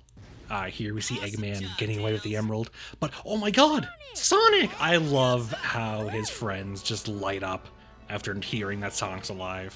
It's great. The Eclipse Cannon. It's about to fire. Oh no! What are we gonna do? But what's this? A malfunction? What could have happened? What was it? I don't understand. Oh, wait, what's that? In the distance. I think it's, hold on a minute. It's Sonic! Oh man. Look at that ear-to-ear grin. Oh, that's the end of the hero story. We did it, gang. We saved the Earth. Good job, fellas. Good job. I'm not gonna show the credits because we're not done yet, but I will show you the trailer that appears at the end of the hero side credits that they use to advertise the Dark story. I think it's pretty funny. Eggman steals the research from a military base located on an island to the south. The military's top-secret weapon, Shadow, sealed in the space colony Ark, the 7 Chaos Emerald. When all of the keys have been collected, world conquest will be ahead. Sonic Adventure 2, The Dark Side Story. Long live the Eggman Empire. Long live the Eggman Empire, indeed. So let's get right into it. Intruder alert. Intruder alert. Security breach at Gate 3. Intruder has been located in the north quadrant and is moving in the direction of the underground base. All units prepare to engage. Emergency battle formations. Standard battle procedures initiated. Locate and stop the intruder from entering the security area. This is not a drill. Repeat, this is not a drill. That was all too easy. What a phenomenal intro for Eggman. Robbing a military base, putting everything on lockdown, maniacally laughing in a cool-ass mech. City Escape gets all the praise, but I think the Eggman intro for Iron Gate is equally as baller. I love it. This is also where I reveal that I have been using a few mods, but the SA2 render fix in particular, because in the PC port of Sonic Adventure 2, which is what I'm playing on, they broke a lot of things, but in particular, they broke the lighting for this level. In the vanilla PC release, the lighting for this level is really bright for some reason. The original looks like, as you see here, where, you know, it's dark and there's red lights everywhere, and it looks a lot cooler. The render fix fixes a lot, which is why I like to play with it, so you've been seeing an improved version of the game the entire time. I hope you've enjoyed it. If you want to play the game yourself, I wouldn't worry too much. It is pretty easy to install. Another thing that I've used is the enhanced cutscene mod, which actually doesn't work with the SA2 render mod, but there was this person on YouTube whose link I will put in the description who compiled all of the cutscenes with the enhanced cutscene mod together, and I've been using that for cutscenes up until now and into the future. So shoutouts to that guy. I'll put the link in the description. Thank you for making my life a lot easier. I love how cool Eggman's mech is. It just looks so comfortable. It looks like you're navigating like a video game. You know, it has 2 joysticks. It has like a cool monitor. This level does have a lot of waiting sections, like Tails' level in Prison Island did, but you're going down this time instead of up because you're the villain. Do you get it? I also, if you noticed a little bit ago, Eggman said an idle line. He did an idle animation and played a little line. I also have a mod where if I hit a button, it will play an idle line, which is good because you do quite a little bit of waiting sometimes in these stages. I'm not sure if you've noticed it yet. I used it in Egg Golem in particular while I was waiting for him to spin around in circles, I believe. But yeah, I like this game a lot with mods. I think it is not unplayable without them, but there's really no reason not to use the mods. All these doors lock, and it's real scary, but thankfully there's just a missile right next to it that just breaks them open for us. So, you know, not great design, but it's fine. I can forgive them.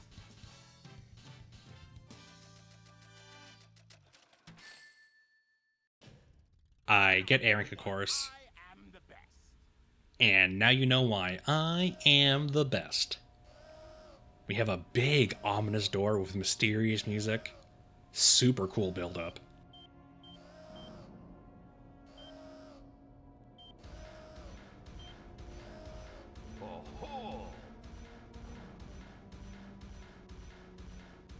So this is the military's top secret weapon. It's a lot smaller than I expected. I like how Eggman belittles the military's top secret weapon. It's like, oh, it's a little small, don't you think? Password is Maria. Password is Maria. 5-character password. My goodness. I mean, I guess it does require a Chaos Emerald, so I suppose that makes up for it. Really funny, though. Eggman jumps down, but then the thing just goes up anyway. And if it was me, I'd be like, but oh man, I didn't know it was gonna go up. Oh jeez. Looks like I'm playing the role of the fool tonight. Here we see that the top secret military project that Eggman has unleashed is actually Shadow.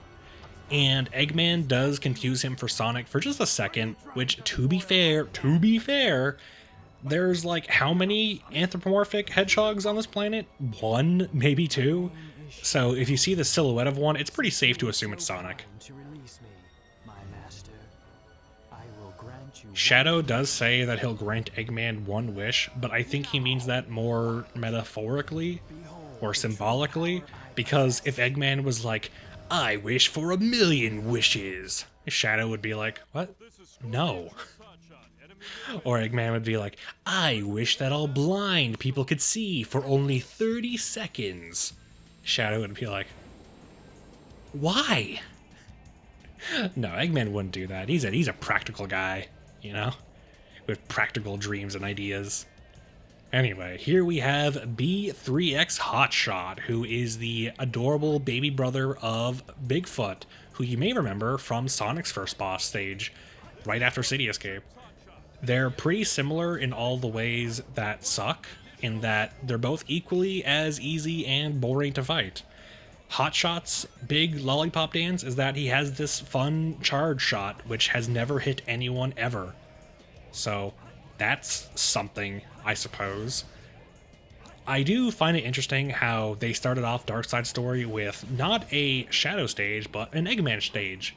And I believe that's because Eggman is the protagonist of the Dark Story, while Sonic is the protagonist of the Hero Story. Because Eggman has always been this long-established Sonic villain, so of course they're going to make a story centered around him. This is Shadow's debut generation, so obviously they probably weren't going to start off revolving the entire gameplay and story around him, which I'm fine with, personally. You know, I like Eggman. I like playing as Eggman. It's really cool and fun to shoot stuff up as him. It's really cool to be the bad guy.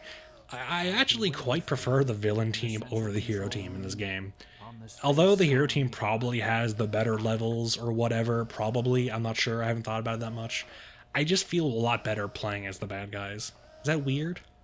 Is that weird to me? Anyway, here we have Dry Lagoon, and I did skip a cutscene where it's the exact same cutscene that plays in Hero Story when we see Knuckles and Rouge for the first time. So I did skip that, so don't worry, you're not missing much. We've already seen it. You're not missing anything I didn't already talk about. But here we have Dry Lagoon, and okay, so watch this. Watch this. This is the most confuddling part of my entire playthrough. So I see this emerald, and I ignore that part. That part's not the interesting part. I see this emerald, and look at this. Look at this. Am I insane, or am I missing this or something? I've watched this like 3 times. I've never had that much trouble with an emerald before in my life. What the heck?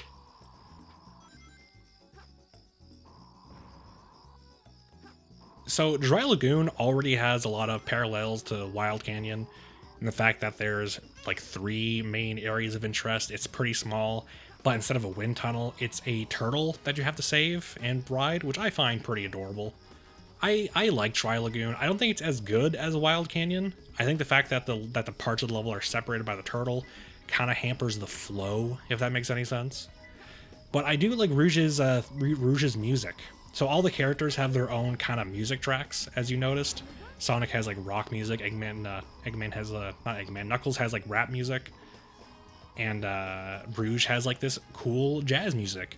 I like how all the characters have their own kind of styles in music. It makes their stages stand out even more than they already do.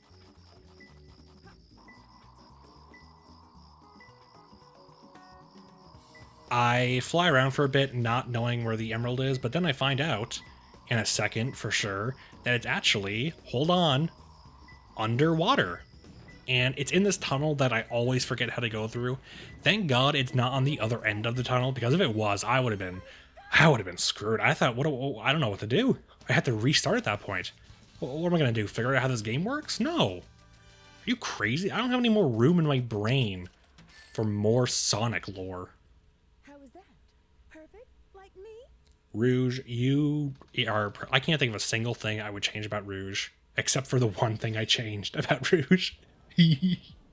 Don't worry about it. It's okay. It's fine. Here we get to Sand Ocean, where Eggman is going to his hidden base inside the pyramids. All he has to do is take care of all these pesky gun robots that are stationed outside of it for some reason. I don't know why these robots are here. Obviously, it's because they needed to give Eggman some enemies to shoot, and that his own robots wouldn't make much sense as enemies, so they just have gun here for some reason. It's alright, it's fine, it's a level, it's cool. This level's okay to go through the first time around, but it gets a lot more fun when you finally unlock Eggman's equivalent of the booster, because there's a lot of waiting if you don't have the booster. You have to like target these explosives on pillars and wait for them to come down, which you can do so much easier and earlier, and sometimes outright skip the pillars if you have the jet boots, the jet whatever they're called, the booster equivalent. And later on, you'll see that there are just some platforms that just move left and right and then forward and back, and you just gotta wait. It's just a lot of waiting, and I don't like that. But once you get the boosters, and you come back here, this stage is a lot more tolerable. If I was a maniac, I would go for this jump right here, where I just jump right to the platforms. But I'm not insane. I don't got that dog in me, you know. I don't want to see Eggman drown in sand. It's my comfort character. I don't want to see him drown in sand. Is that okay? Are we cool? I don't take risks. I'm a safe man. Here we see the easiest golden beetle in the game. It just spawns right in front of you. So that's a free 1,000 points. Surely now I'll get A rank.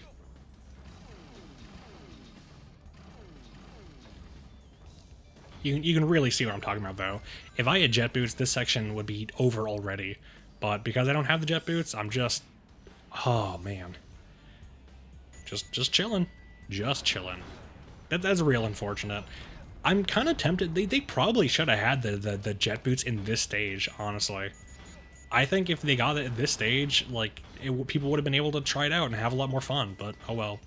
There's a bunch of pots over here. I really wish you could stomp on those pots, but you can't. You have to shoot them to break them. If you could stomp on them, that'd be so fun. I'd do that every single run just for the hell of it. It doesn't have to give you points or anything. I just want to break stuff, you know? Isn't that what being in a giant mech with giant stomping feet is all about? They really should have hired me for this game. Yo, Sega, if you're ever thinking about making Sonic Adventure 2 remade, first of all, please don't, because I don't think you could do it, but if you do, get me, okay? Get me. I have some ideas, alright? First idea, make the pots breakable by just stepping on them. That will immediately sell 5 million copies.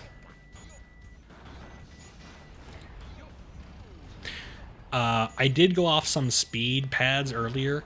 If you're a gamer, which I often am, but I missed it this time, you can jump off a little ledge that you hit when you use those speed pads. You can jump off a ledge that you hit, and then like skip having to break 2 of those pillars, and it's really cool to do. But I missed it, so you don't get to see it this time. You know, maybe I'll do 10 years from now. I'll do like a remake of this video. And I'll hit the jump that time. Oh, by the way, you see all these statues with Eggman's face on them? Oh man, those guys will never find my hidden base with all my memorabilia and artwork plastered everywhere. I don't. You know what? Eggman's like a man for the theatrics. You know, he's one for branding. I don't blame that. In the Space Colony Ark. I've got to find out just what's going on up there. It is pretty cool to see Eggman out of his mech. I wish you could play as him out of his mech. You can in the Chow Garden, but not in normal stages. I think it'd be really funny if they gave him like a gun. Interrupt this broadcast for an important news flash.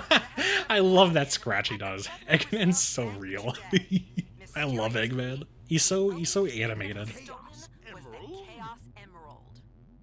So you can see that they're confusing Shadow for Sonic right now, and that may seem weird, but here's my theory.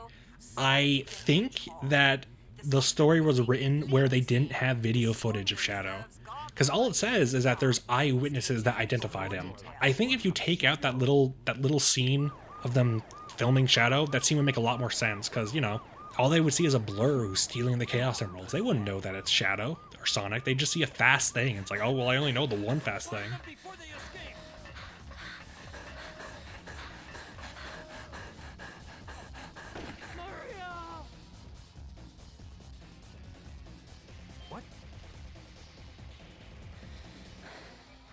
Shadow, I beg of you, please, Maria. do it for me. Maria. Oh, this is where it all started. Sayonara, Shadow. She says sayonara instead of goodbye, which is actually an epic Doki Doki Literature Club reference for those of you who didn't know. Yeah, the director for this game was a big fan. Revenge. Shadow says that, Maria, I promise you what you wanted, revenge. Which, Maria seems like a sweet girl. I'm not sure. Shadow, are you sure? Are you sure she would wish that? I don't know. Anyway, here is our first Shadow stage, Radical Highway, and it is easily the best Shadow stage by like a mile. I love this stage. It is a little unfortunate that's the best because that means we're not going to get any better from here. It is only downhill, so sorry about that, gang. Going back to Shadow saying that Maria wanted revenge, I think that's Shadow inserting his own feelings over what was a pretty traumatic event. As we'll see, like, Shadow really cared for Maria. And I can kind of understand him misremembering due to that. He's like, you know, his mind's all frazzled. And he's like, of course Maria wanted revenge. I mean, that's what I want. That's what anyone would want in that situation. Really hope it gets resolved in a satisfying way. That'd be... I can't wait for that to happen. Oh, jeez. You know, it's a decent setup. Let's just see if it gets a decent payoff. Anyway. This is the level I was talking about in Tales of Stage on Mission Street, where I really like this level. I like how it looks, I like how it sounds, I like how you're always moving really fast. I like how you're playing as the coolest guy in existence in Shadow the Hedgehog. It's real nice. Here you can go the up path or the down path. The up path's a lot cooler and faster and gets you more points, so I go for it. And the down path, it doesn't have a floor, but it does have wind, which kind of like pushes you around. It's really annoying to get through. Here, I actually mess up a lot of the times here. I always mess up in that third beetle homing attack, but thankfully I got it here. I also got a gold beetle, and I want to bowl down this rail here, but I miss it, and I have to take the loser's way. I gotta take the loser's path down. Oh well, you know what they say. Split happens.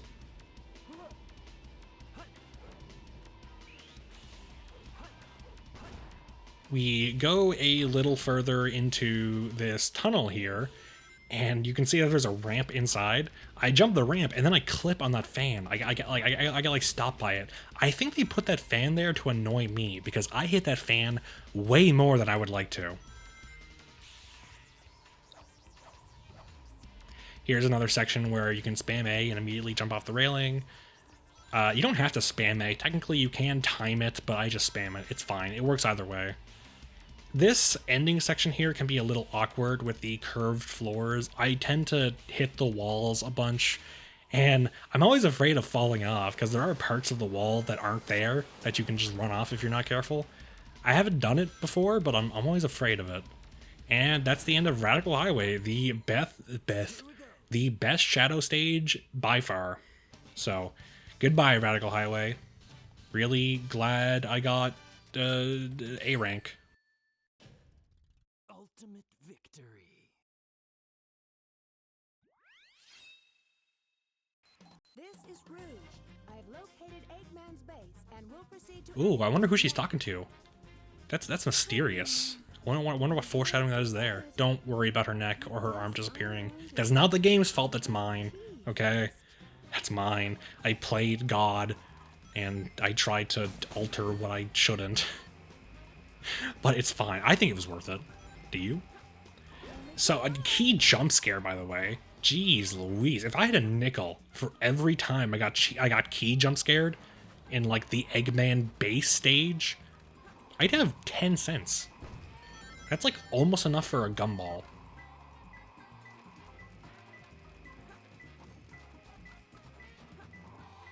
So I know for a fact that you have to get the digging apparatus for Rouge in the stage. For Knuckles, it was right in front of him in Pumpkin Hill. For Rouge, you have to go to like a separate room to find it, but you need to find it anyway because it is guaranteed for there to be a key that is in the walls or in the floor or something. I thought that like maybe the key was hidden inside the wall or floor around here, but no, it's just in the open on the right there. So I waste a bit of time, but yeah, it's fine. But I know for a fact now that I have to go find that power-up. I forget exactly where it is, but I'm sure if I run around enough, I'll find it. I'm just gonna mark off where the last emerald piece is, and then I'll go get the power-up. And I find out that it is right around here. I don't know why I'm struggling so much to find exactly where it is, but I have a pretty good general idea, so I just go off to get the power-up anyway. The gimmick for this stage is that there's like this spy robot guy surveillance camera thing, and if it sees you, it can spawn lasers that will hit you and make you lose your rings. The whole point is you're supposed to like hide in the shadows and not get caught, but like it really doesn't matter because of rings, you know? You can just take the hit and get the rings and then move on.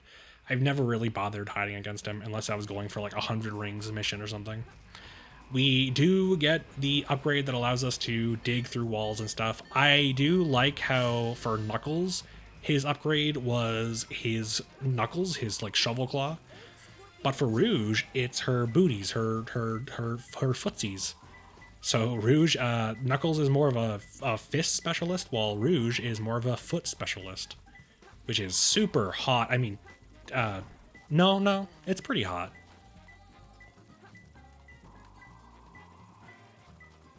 Oh man, this is embarrassing. It's right there. Oh my god, I feel like I'm watching like an idiot in a horror movie. You know, like, come on, dude, it's right there. Just go do it. I finally get it, and shockingly, in record time, thanks to that key jump scare from earlier, 2 minutes and 37 seconds. This stage is not Rouge's worst stage, but it's pretty similar to Death Chamber. But I get A rank, so it's all good, man.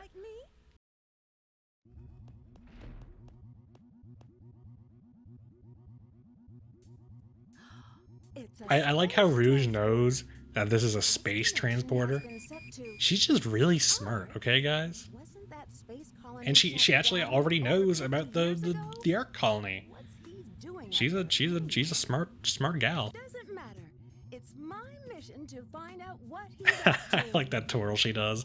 And I like how the teleporter colors are purple because she's using it. This is the space colony Ark. I have to locate the central control room that Shadow mentioned. I like how we're already on the Ark for the villain side, because in the story, Eggman is like already here. He gets here first. So it makes sense that we're already at the Ark. It's kind of shut down in disrepair, so that's why it's all dark. Without the mod I'm using, this level is very bright, but thankfully the mod restores its original lighting. I really like this level. I think its atmosphere is fantastic. I don't know. It really feels like you're exploring an abandoned space station that's been defunct with like some robot defenses that just haven't been shut down. It's just a really nice, comfortable level. Again, I'm probably biased because it's on the Ark, and I love the Ark. Call me Noah, because I love the Ark and animals. Not like that, shut up.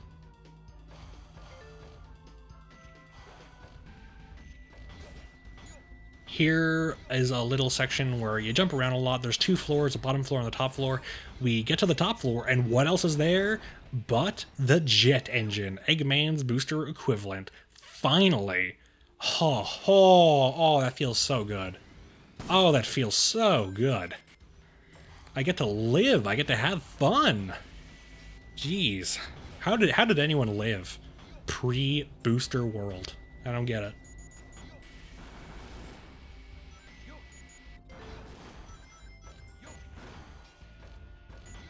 I have to open the switch up here to open the door. I have to flick the switch. I have trouble with it, a lot of trouble with it, but thankfully spamming the booster acts as kind of like a therapeutic stress ball for me. Whenever I'm having a hard time, I just spam it and my feelings of trouble and worry go away. Thank you, Sonic team, for making the most therapeutic thing known to man.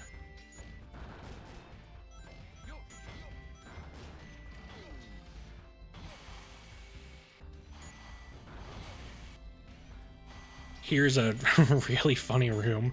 Just a bunch of targets for you to hit. Just standing there. I don't know, it feels nice to shoot them. And there's another gold beetle. So check that one out. I don't know what number that is now, but I've been finding a lot of gold beetles. That's good. Makes me feel good.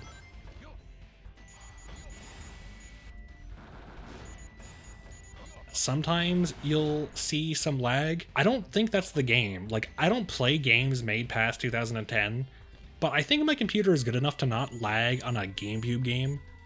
I think it's either OBS or it's my editing software, which is causing intermittent lag. I'll know once the video's on YouTube, I suppose. So if there isn't any lag, then I guess this just looks like this just looks like the ramblings of a schizophrenic. But if there is lag, then I'm sorry. Okay? I very rarely play games that, you know, require anything but a computer from 2015. So I haven't upgraded since then. Maybe if this channel gets real big and I want to play some games that were actually made by people who weren't born during the Bush era, then I'll consider getting an upgrade.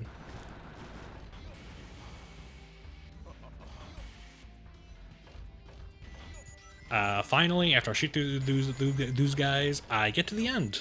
And that's it for Lost Colony. Really like this stage. I think it's it gets my vote for best atmosphere in a stage. Now you know why I am the best. Here we have the central control room on the Space Colony arc, and oh my god, it's so freaky. Like, there's no railings or anything, you could just fall off. This scene has a lot of exposition, but pay attention to how Shadow's voice actor delivers these next few lines. The Ark was the first space colony created by mankind. Not many people know that the Ark contained a top-secret research facility. Doesn't he sound British there? Like, he sounds British or Australian or something. He says Ark and research facility. It's strange. I really like Shadow's voice actor overall, though. He's really dramatic, and he has a lot of range, and he emotes quite well, I think. This has always been my favorite voice actor for Shadow. I like it quite a lot. There are some lines coming up that really stand out, and I'm gonna point them out. But he explains that to activate the Eclipse Cannon, you need the 7 Chaos Emeralds. And I really like the Chaos Emeralds as a concept. They're really cool looking, like I want to own them. But also, they have so much power that you need to utilize. Like, they're not just magical wish stones, they're like tiny generators that you need to put to use to be able to utilize them at all. And I like that as a concept. So if you had all 7, you can pretty much power whatever you wanted. I would use it to power my video games and TV all day. I only need 1. I don't need 7, I just need 1. And I could live with no taxes. I love that Eggman laugh. It's so great. This voice actor has so much fun. Use the machine to dominate the world and build a legacy of my own. Think it will be that easy? Bat jump scare. She's upside down like a bat. That's so funny. How about making a deal? Deal? That huge emerald you So Rouge wants to join the team. What she wants is a radar that Eggman has to find the Chaos Emeralds, because she has an idea of where they would be. What's in it for me? I have an idea where the other Chaos Emeralds may be. They may not look like And there's a them, you know pretty that? good reason why she knows where they are, so look out for that. Kinds of jewels. Oh, look. I like how Eggman looks to Shadow to get his opinion on it first. It's a deal. I mean, Shadow's been a real G to Eggman so far, so it makes sense for him to consult him.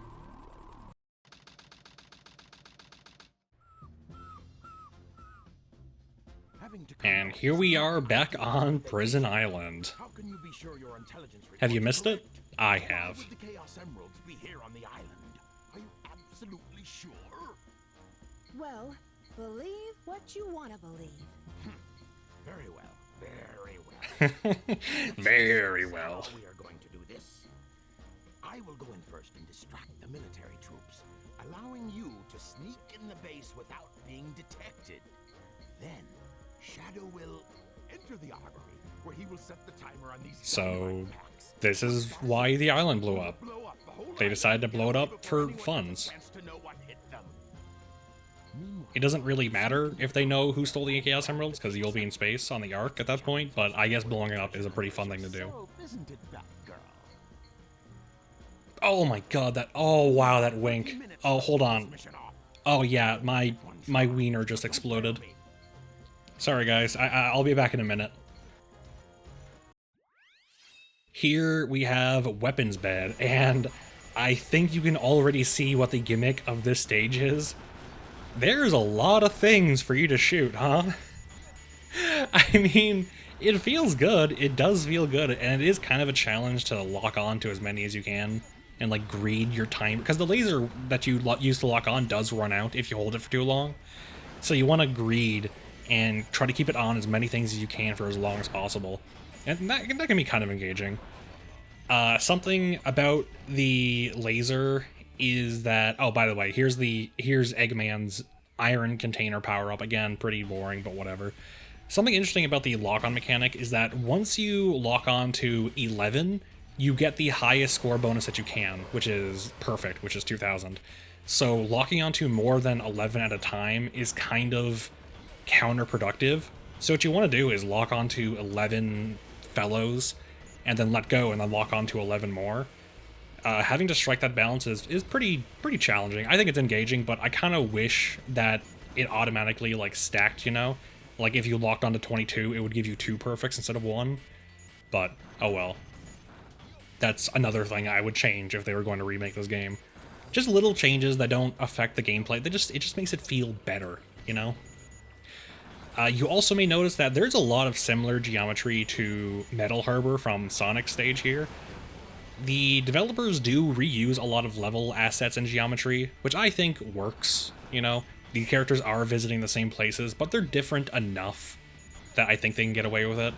Like Lost Colony was all dark and broody, as opposed to Eternal Engine, which was all light and lighty.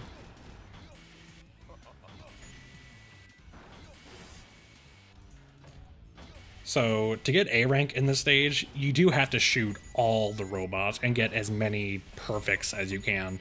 Because the more points you can get in a stage, the more points you need to get if you want to get A rank, and of course I do want to get A rank. And I just, oh holy moly. What an embarrassing death.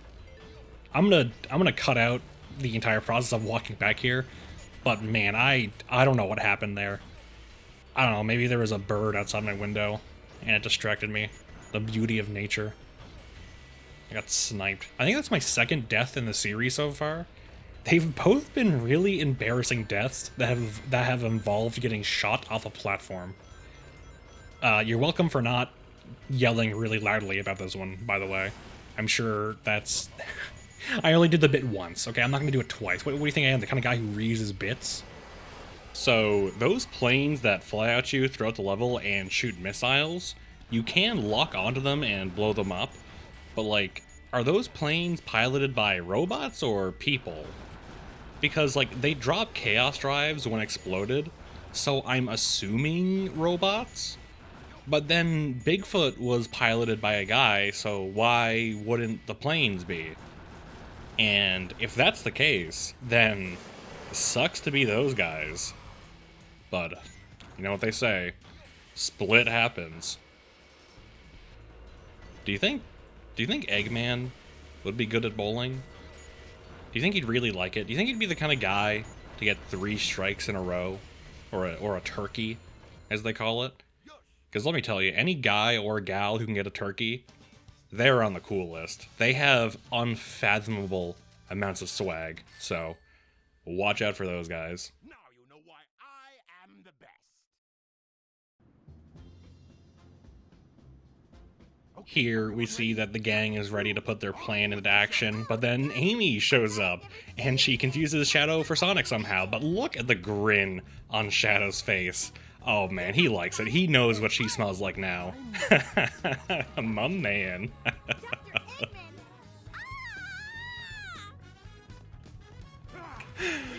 Something really funny here is that Eggman puts on his goggles to deal with Amy, like she's gonna throw pocket sand at him or something. But then Tails jumps in, and here is where the hero and dark side story mix. They coincide. And this is our first boss fight from the other point of view. And it's still just as bad and boring and easy. The only difference if you win this than if you lose it is that you don't get the cutscene of Eggman running away, which I guess is better. It's cooler, but yeah, I don't know. I would have liked it if you winning in the Dark Side story made something of a difference. I don't know. It would have been nice, because as it currently stands, you know, Tails still gets to do his thing, you still get to do your thing. It doesn't really matter. Here we have Security Hall. And pay attention to these next few lines.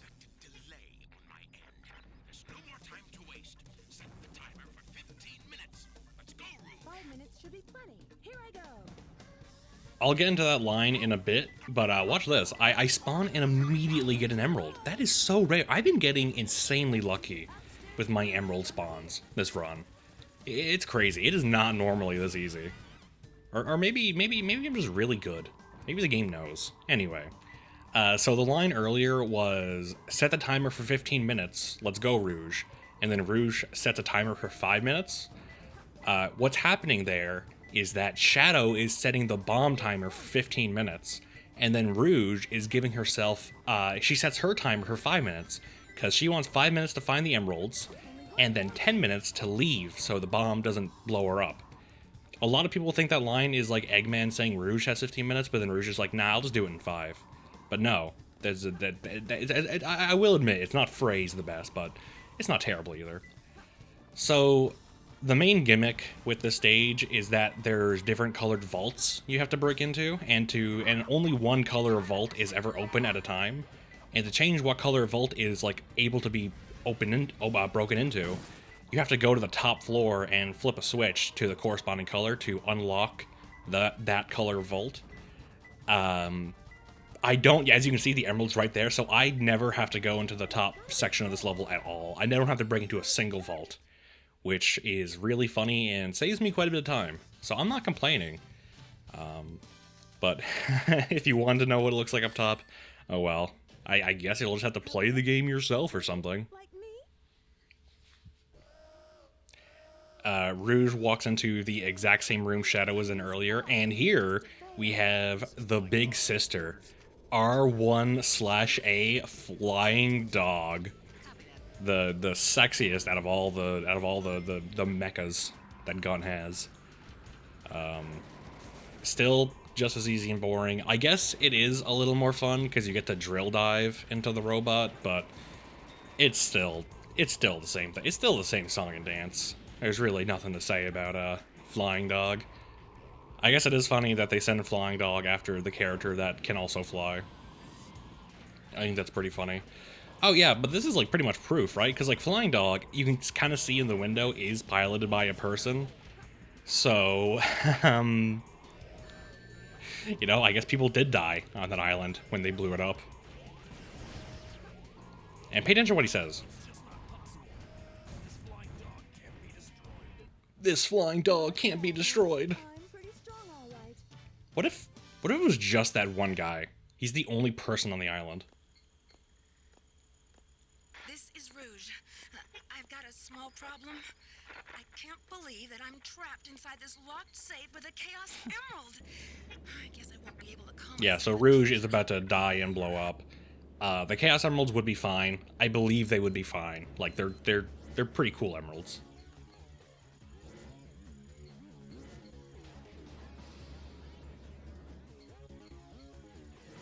So it's pretty obvious what this is indicating, that Maria died for Shadow and he didn't get to save her, but he's not gonna let the same thing happen to Rouge. But I'll talk about White Jungle in a bit. But what I thought happened when I was a child, I thought they were trying to indicate that Rouge was like the reincarnation of Maria or something. It's really strange. I don't know why I got that interpretation. That like Maria survived and like either turned into Rouge or something, or reincarnated. It's so strange. But that stuck with me for quite a long time. Anyway, just goes to show you how good I was at comprehending stories when I was a child. So the timer here is at 10 minutes, and Rouge's is at 5, which adds up to 15 to support what I said earlier. But overall, White Jungle is okay. I think it is worse than Green Forest. I like how they did manage to make it pretty distinct in terms of appearance. Like, it's still a jungle, but it's really rainy and white, and it looks different, you know? You can tell from a screenshot that White Jungle and Green Forest are very different levels. They're just different parts of the jungle, I suppose. Yeah, maybe it doesn't make that much sense that the two forest stages taking place in the same spot look very different, but I think it's fine. I really do. I prefer it having the diversity in the stages where they can, instead of just having these two identical looking stages. But I think I like the look of White Jungle more, but I like playing Green Forest more. So do with that information what you will. This is worse than Radical Highway, I think. Not by much. I think White Jungle is a good stage, I would say. It's just worse than Radical Highway.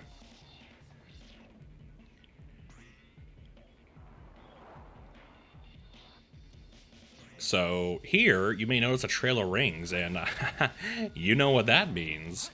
We break open this box, we jump down this funny hole, and after we finally get to eat, we get the air shoes, Shadow's equivalent of the light shoes, where now I get to do a funny somersault back and forth, but I get the light dash, finally. I get to go fast. I get to eat. Another funny thing about this stage is that, like, aside from Rouge's timer, you can fail in 5 minutes on the treasure hunting stage. That is very common for a lot of people. But, like, in here, you have 10 minutes to beat this level. I don't know why they didn't swap it, because you do not need 10 minutes to beat this level. Like, even as a casual player, if you just keep going forward, you are not ever going to blow up on this level. I don't know why they didn't make it so that Rouge's was 10 minutes and then Shadow's was 5. Because look at this. Look at how much time I have left. I'm even taking this detour to smash all these robots, which I absolutely do not need to. And I'm still left with over 7 minutes. Here we go.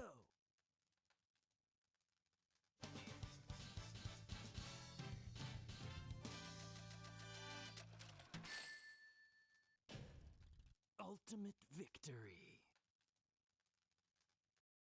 So I'm playing this scene again because I like it a lot, but also it's a level rendered scene, rendered in-game. So I figured I might as well play it. Did you know that they recasted the voice actors, at least for Sonic, after this game because of the 4Kids dub of Sonic X? I do think they made it worse, because like this Sonic will always be my true Sonic. The modern one is alright, but man, I don't know. This one's always been my favorite, probably because I'm biased and yeah. But I like this voice actor a lot, and it's such a shame he didn't get his chance to continue on because of the 4Kids dub of Sonic X. What a tragedy.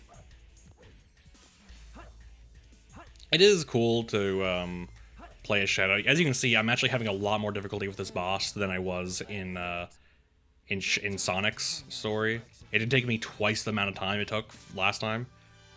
Normally it takes me even longer, but it's I like how Eggman has Eggman branded bombs. That's pretty funny.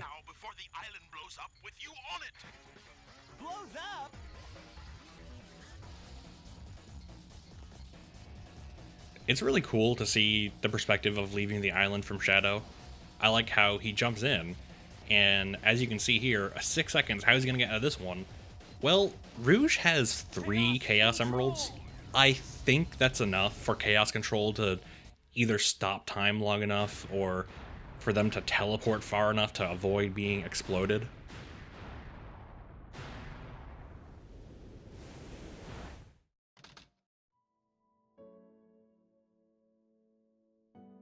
Shadow, what do you think it's like on Earth? The professor said his life's work was dedicated to all of those who live down there. I really like the idea of Shadow and Maria's relationship and the situation they're in, and the whole circumstances surrounding Shadow's origin and why he's the person he is today. The only problem is that there's so little of it. This is pretty much it, to be honest. This is like the only scene we have between Shadow and Maria, and it's nice, it's just, man, they should have developed more. They should have had more cutscenes of these two. It would have been great. So melancholy. Because look, now we have this cute parallel where Shadow's in the same spot he was all those years ago. Was so unexpected. So unlike you, Shadow, to come and rescue me. But your ability to use the chaos control certainly comes in handy. You know, I didn't come to save you. I came back Shadow's for such a the Chaos tsundere. Emeralds. Yeah, but then again, that's not the whole story, is it? I like that Eggman yawn a lot. It's funny. It's like he just got up. Sure. We only have 6 of the 7 Chaos Emeralds, you know. That's more than enough for the demonstration. So let's get the show on the road. That line where he says, "Let's get the show on the road," that's a good example of how Shadow can emote and does have range. So upset. Well, that was He's not really monotone the impressive. entire time. You've I did managed to skip the complete cutscene where he countdown blows up the moon, so just reminder, this cutscene happens right after that. Do as we choose. At this rate, the cannon will take too much time. Unfortunately, the cannon takes too long to charge up with only 6 of the 7 Chaos Emeralds. They need all 7, and peep this out in just a second. Something happened? Our threats fell on Their threats fell on deaf ears. They saw them blow up the moon, and they're like, you're bluffing. Embarrassing. What the hell? That's so strange. I wonder what he means by that. Our threats fell on deaf ears. Here you go. I found this. So, this newspaper? This is the only direct reference or connection to Sonic Adventure 1. This is a reference to when you play as Tails in that game, and you beat Eggman, and then you get awarded, we find out in this game, that you get awarded with a Chaos Emerald for doing that. It's kind of crazy how disconnected Sonic Adventure 2 is from Sonic Adventure 1. They might as well be, like, just separate games altogether, honestly. Go back to work and find them fast. I want that Chaos Emerald. Did you get that? Soon enough, Maria. Shadow calls her Maria. This is Rouge reporting. What's Rouge doing? Currently, I have Oh, not been able to I wonder. confirm if Oh Shadow wow, is the who's she ultimate reporting to? platform or not. What's her I will mission? continue my research on Project Shadow and have a follow-up report very shortly. Just a reminder, don't forget about my jewels. Never forget about my jewels. Yeah, Rouge is, there's more to Rouge than meets the eye, but she still just likes jewels, you know? She's competent, but she still likes shiny things. Here we have the driving level for Dark Side Story, and it's Rouge. I don't know why they gave her such a phallic-shaped car. Do you think they did that on purpose? Do you think there's some symbolism here they're trying to get across? Is this like a mimetic agent used to get people to associate Rouge with large phallics? No, surely not. I'm not going to talk much about this stage. It's pretty much the same as Tails' stage, just a little harder. What I am going to take the time to talk about is the Chow Garden. So the other part of Sonic Adventure 2, all the Chaos Drives and the Chow boxes that you may not have been noticing, all the small animals, those all go towards the Chow Garden, which is an area where you can, it's like a little garden area where you raise and you grow Chow. And I like Chow. They're really cute, and the system for raising Chow is surprisingly deep. Some people get really obsessed with raising Chow, and I can see why. There is a super nice and useful website online for learning all the information you need to know about raising Chow. It's called chowgarden.com, I believe.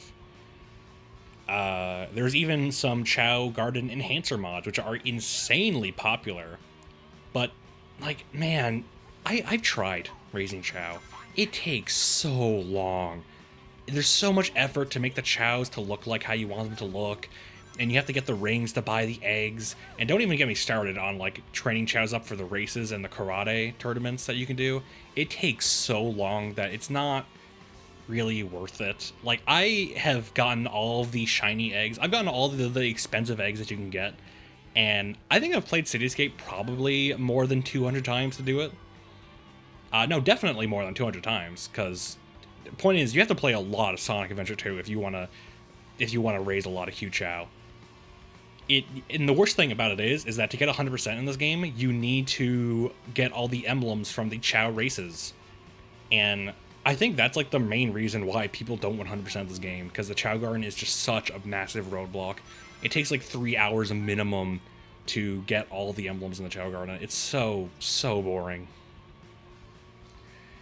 I mean, again, you don't even need the website either. If you just play this game for the first time, there is a principal in the Chow Kindergarten that explains all the mechanics. You know, the Chow Garden system, it works. It's fine. It's good. It's just not for me. I just couldn't get into it. I've tried. I just couldn't get into it. I'm sorry, gang. Sorry, fellas. Chow, honestly, really reminds me of, like, all the side modes in Pokemon that are completely disconnected from the main game that a few people enjoy. You know, like Pokestar Studios, or the contests, like these things that like 5% of players really like, but it has nothing to do with the main game. Tails is orange for some reason in this scene, and at the end of this level, he's orange. I don't know why. I got a mod later after this playthrough that changes him back to his original colors, and like, why did they make him orange? Shadow, they're in that blue plane. Spotted at 11 o'clock. Copy that. I'm in pursuit. I like how they try to make them sound all military and cool, but it doesn't really make sense. Rouge is like, spotted at 11 o'clock.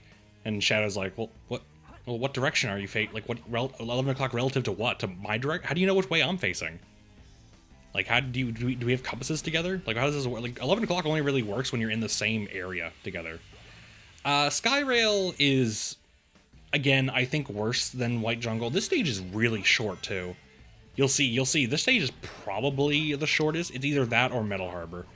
But this ain't no Metal Harbor. This stage is worse than the previous two, I think. A lot of it is spent grinding on rails, and oh man, you can see why I don't like grinding on rails.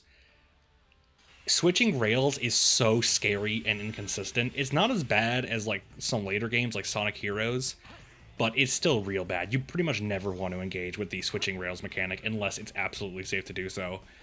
Because if you try it, you're probably just going to jump off and die, unfortunately. Yeah, and that's why this stage isn't that good. When you're not grinding on rails, you're jumping up onto like these really slow spring jet things, and it's just not good. It's a shame too, because this is like the only other stage that has kind of like the Pumpkin Hill aesthetic, as you can see. And I like how it looks. I like the music. It's just not really that fun to go through, and it's really short. So, by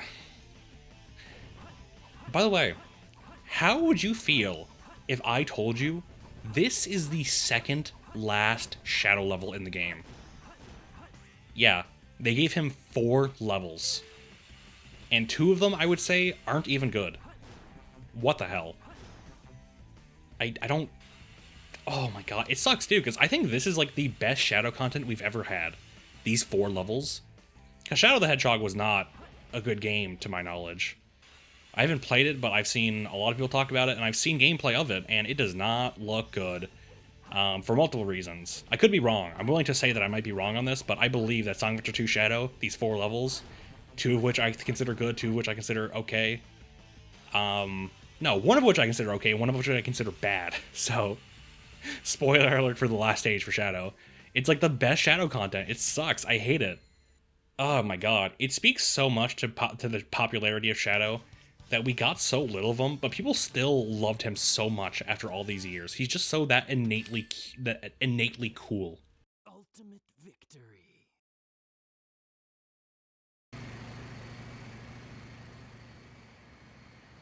Doctor, they're heading directly toward us. What should we do? Just sit tight. We've got them on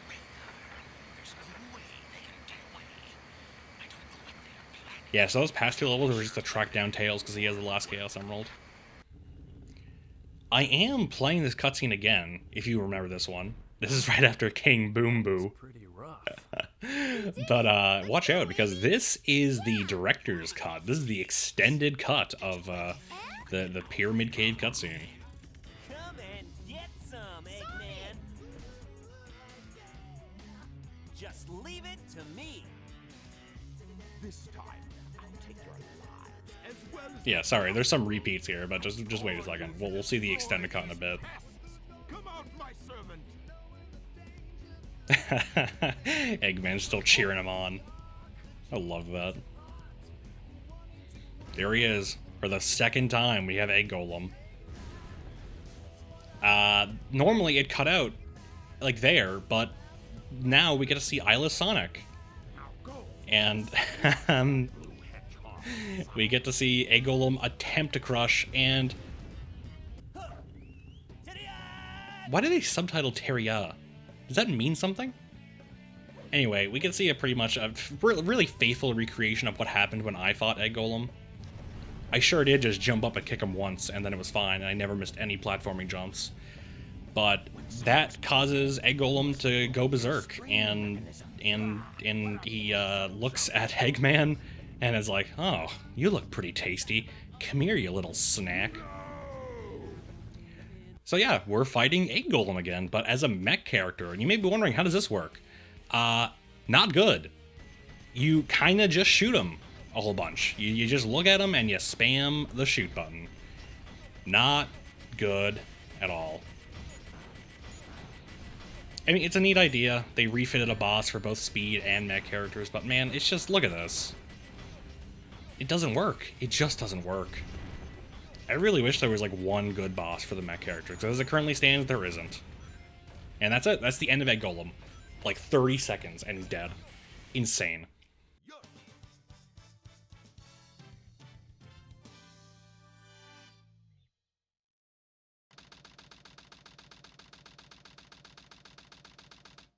Hi, Doctor. How's it going? I wish Rouge would call me and ask me how my day's going. That's okay. And then when I tell her it's not going great, she'd be like, "That's okay. Do you want to lie in my lap and we'll watch Lucky Star together? I know how much you like Konata. Do you want to watch Please Tell Me Galco-chan? I'll pretend to be Galco-chan. Do you want to suck on my... Never mind." So Rouge tricks Eggman into giving her the password. I guess Eggman's just been so heated recently, so preoccupied and busy with all these critters running around him, that he didn't really think about it. Also, you wouldn't expect Rouge to betray the side that's really close to taking over the world. But she wants that information on Project Shadow. That's her mission. And it's a shocking revelation to Rouge. What is Shadow anyway? But then she gets a WhatsApp notification that the Master Emerald pieces are nearby, and she's like, "Oh, never mind. Oh, I'm just gonna do shiny object," and then she's gonna go after those. And then here we have Mad Space. It's actually really good that I accidentally triggered that hint box, because now I get to tell you about the main gimmick of this level, which is that the hint boxes, you may have noticed, were very garbled. Well, that's because they're all backwards. You have to decipher them if you want to know what the hint is. And then beyond that, some or all, I'm not sure, I don't use hints, some or all of the hints lie to you. So, like, if the hint says to go all the way up in the stage, you have to go all the way down in the stage. And there's really no way of knowing that that's how it works until, like, quite a bit of experimentation. So this stage really, off the bat, does not want you to succeed. Mad Space is by far the worst level in this game by a mile. It's not even close. I get the Iron Boots Rouge's Iron Container upgrade, and I just reset, because I want A rank so bad, dude. I don't want to play more Mad Space. I'm going to be 100%ing this file after this playthrough is over, and man, I do not want to play more Mad Space. If I can get an A rank now, that would be fantastic. So, one of the main issues with Mad Space is that it is just massive, both horizontally and vertically. you will be spending a lot of time trying to get your first ping of an emerald. And to put it into perspective, I've cut 8 minutes of attempts of mad space alone from this video. And keep in mind that like most levels, I've gone through once and then beat them in like 2 minutes, maybe 3. Even Death Chamber was like 4. So the fact that mad space took 8, that says something. So don't let this run confuse you. This is just the attempt where I succeeded. And even then, as you'll see in a bit, it doesn't go great. Another reason why this level really chugs it is the fact that the planets, there's 3 of them, they all have gravity, which keeps you on the planet. It is really hard to get off each planet if you don't know how. Like, there are certain springs you have to take, or like a rocket you have to take that you have to find the switch for. It's really difficult, and once you go to a certain place on the planet, like if you try to go from one half of the planet to the other, your controls might switch. So you might be holding down to get off the moon, but then down becomes up, and you just turn up, and then up becomes down, and you just go in a circle. So unless you know how to get off the planet, it's really annoying to have to figure that out. Movement between the areas of interest is really cumbersome and annoying. And that's partly why I really don't like this level. Like, you see me here, I'm just going back and forth between these 2 places, and then I get hit by a meteor, which is like, you know, I get sniped out of the air by a rock. I just hate it. It's so annoying. I'm like, oh, surely this spring will take me off, and it does. I found the one magical spring that takes me off, because I knew it was there. Like, mad space is like a disaster on pretty much every level. I'd say the music is good, but I have this Pavlovian response to it. Whenever I hear it, I immediately associate it with strong feelings of hatred and disgust. I don't trust anybody to remaster this game, but if they did, I would give a giant kiss to any man and or woman who makes Mad Space not the worst level in the entire game. I'm at the very tippy top of the stage, and I missed that gold beetle. But you know, surely that doesn't matter. You know, surely I didn't need those 1,000 points to get an A rank or anything. It's not going to make a difference, I'm sure. So, you know, the Emerald Radar didn't go off in any of these top parts. So I'm like, oh, surely it's just on the main hub, right? No. Look at all these platforms at the edge of the level. I have to do like a Terry Fox 50 miles marathon across this nothingness to find this emerald. You just have to go from platform to platform until like, your radar's useless at this point because you're just going to each platform anyway. It's not like you can narrow down your search, you just have to go to each one anyway. It's so annoying. And, yep. By the way, I have, like, it's a little nerve-wracking. I have fallen off these platforms before. Like, I've missed the grab to be able to climb up, and then I just fell. And, man, you really don't want to do that 3 minutes into the stage, huh? Finally, my radar goes off, and I find out it's right here. Which is, like, cool, great, cool. I'm glad it was in this one tiny itty-bitty spot of the stage. That feels great. If they cut out, like, the bottom parts of the stage, like all those little platforms, I think the stage might be probably, like 37% better. And then I get B rank, which is great, because that means I get to play more Mad Space. Oh, B rank's really cool, because, you need A rank to 100% of this game in every level, so anything that's not an A might as well be an F. It feels fantastic. That just means I get to play more Sonic Adventure 2, which is always good. Mad Space just gets me so heated, dude. It gets me so heated. It gets me so heated that I insta-kill this fight with Knuckles. I'm just gonna jump up and down in front of him and unleash my secret technique. I'm sure Knuckles is having a good time, though. What do you think his POV is like? Because we both know he's getting the good view here. Like, holy moly. I'd love it if Rouge jumped up and down in front of me and kicked me with her sexy feet.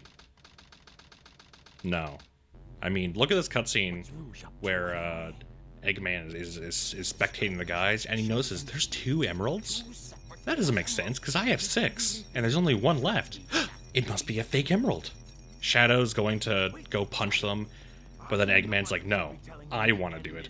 I want to be the cool guy. Now is the time to end this long drawn-out battle. Mark myself a place in history as the ultimate genius. If something happens to me, I'm counting on you to He does say, if I die, Shadow, you have to finish the job, for attack has come. It's which is now interesting. or never. And the space transporter is still purple. I guess it's always that color. I thought it like matched whoever used it, but no, it's just always purple. So here we have Cosmic Wall. It's the last Eggman stage, and I'm gonna be honest, I think it's my favorite. It probably shouldn't be because it's really long, and it has a pretty hard A rank requirement. It's just really fun to go through. As you can see, the main thing of the stage is that it's low gravity, so that when you use your jet boots, you actually go up quite a bit. And that feels really fun. The movement and the platforming and trying to lock on to all the stuff, it feels really nice. You get a lot of points, and you move fast too because of the jet boots. You cut through swaths of the stage because of how much distance you can travel with the hover boots. It makes me wonder though if like every level had a flying booster. I might like I might have liked all of the levels even more if you could just fly in them. That'd feel pretty nice. But this stage is about 8 minutes long, so it might not be for everyone. Maybe that might be a controversial opinion. Is it controversial to say that this level is the best Eggman level? Let me know. I don't really have anything to say about this ascending part of the level, but I like to think that I've been talking constantly and about a wide variety of topics throughout the video, so I hope you've been enjoying it so far. If not, then you probably didn't make it this far. But if you did, then I'm glad. I'm glad I could fill 2 hours and 46 minutes of your life with Sonic Adventure 2. Here, we get to the missile, and we can blow it up to get a new power-up, which is the Protection Armor. It slightly increases your health, but something interesting about this upgrade is that it only applies to Eggman.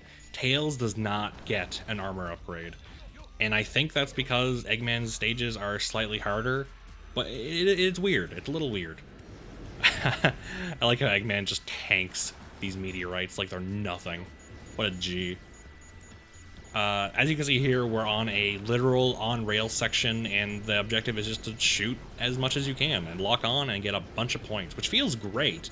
But there's one fatal flaw with these on-rail sections that you'll see coming up here. When you lock onto stuff, you can lock onto it for so long that they just despawn before you can fire. As you can see, a lot of those enemies back there were just disappearing before I could shoot them down.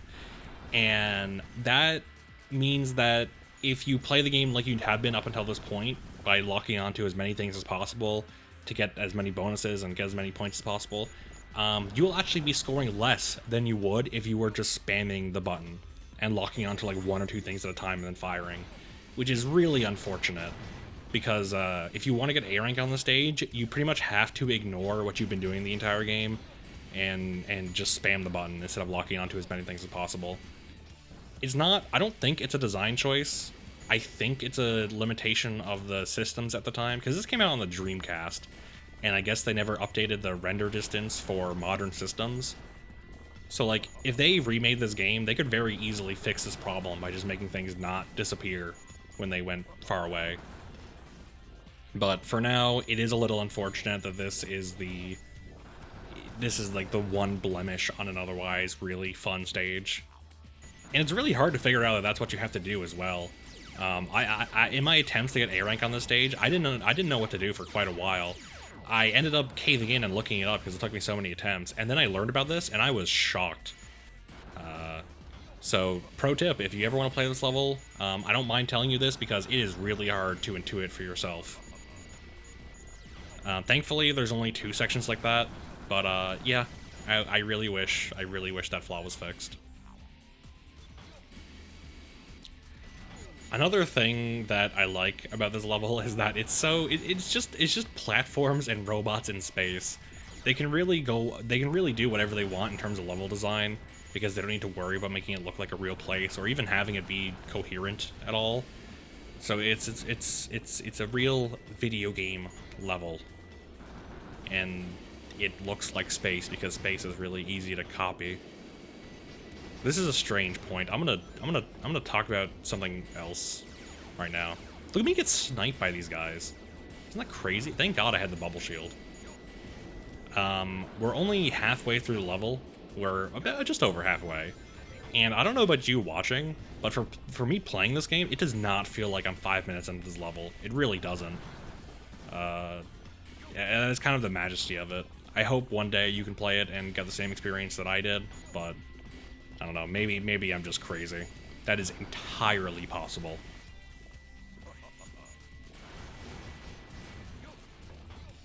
This is another section where I really don't have anything to say. I didn't record this video all in one go, so I'm sorry if my voice sounds notably different between each part of me talking. If you've noticed it and it bothers you, I'm sorry. But if you haven't, then I'm still sorry, because now that I pointed it out, you're probably gonna notice it more. So it was probably better if I just didn't bring it up at all. But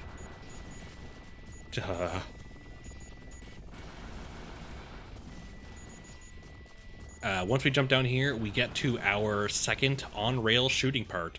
And here is where I do the proper thing, and I just spam the button instead of locking onto a bunch of different things. You'll notice. Because there's a lot of things for you to shoot here, and I want the points. Not here in particular. Yeah, look at me, just spamming the button. You even get to do a little loop-de-loop. Oh, it's such a shame. It really is.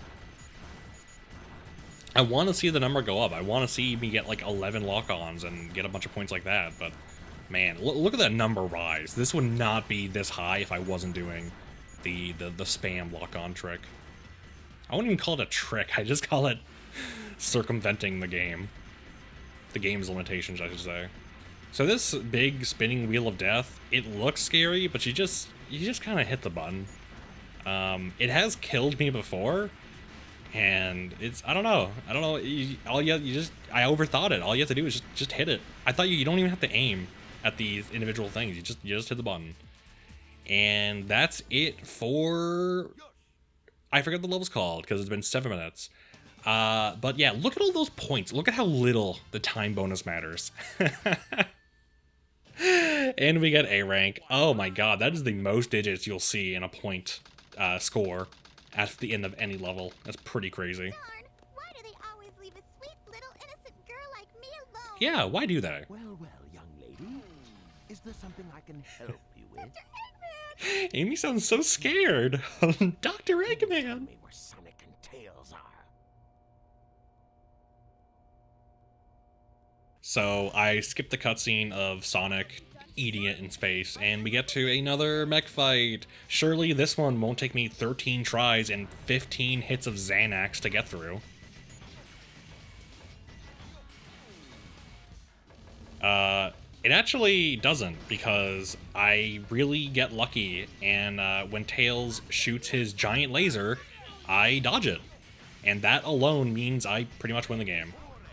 Honestly. I'm shocked I got through that so quickly.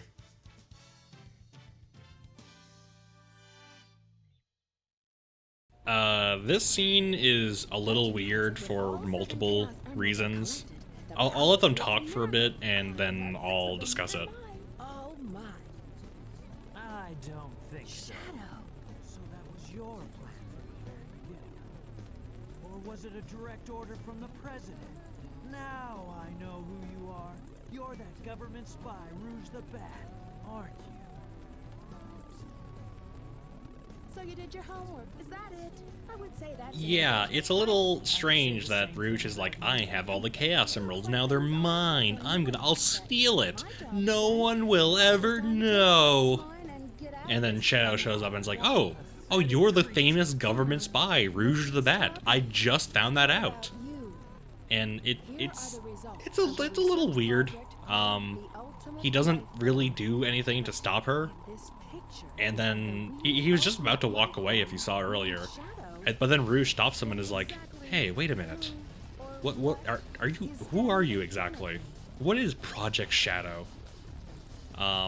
It's a little weird to bring this up now, but then Eggman interrupts them and tells them that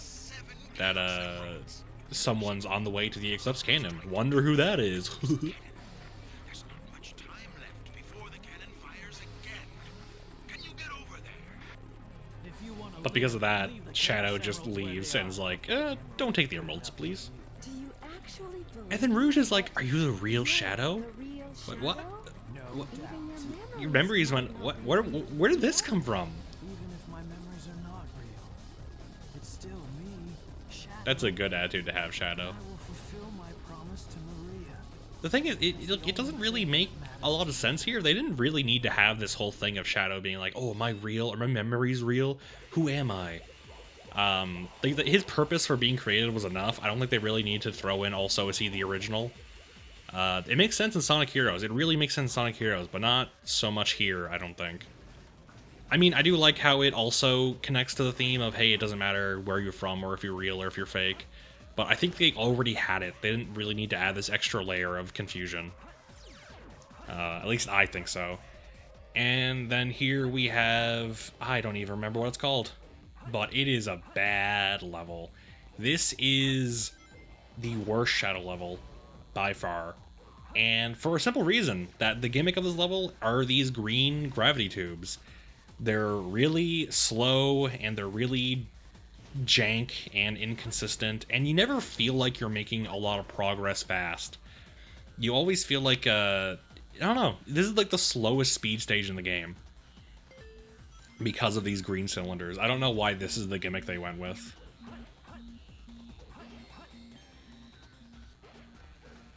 And like the music in this level isn't really that great either. I don't think it's like bad per se, but it's pretty subtle compared to what we normally get in other stages. But yeah, overall I don't have a lot to say about this level. When you're not climbing up on tubes, you're doing slow jumps or grinding on rails. And like the only enemies in this stage are the funny chaos blobs, which don't get me wrong, they're sexy and all, but just you know? I wish there was more to the stage. Like, look at this. It's just up, stand, hit a robot, up, stand, jump over the robot. It's really not great. But here's something interesting. We go up and we get to another power-up. What's this one going to be? Well, nothing great. It's the Mystic Melody.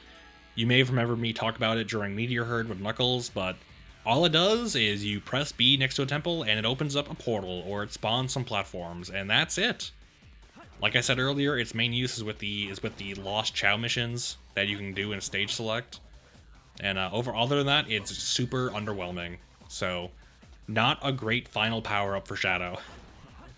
But it is the only Mystic Melody I get in this playthrough on camera, so I hope you've enjoyed.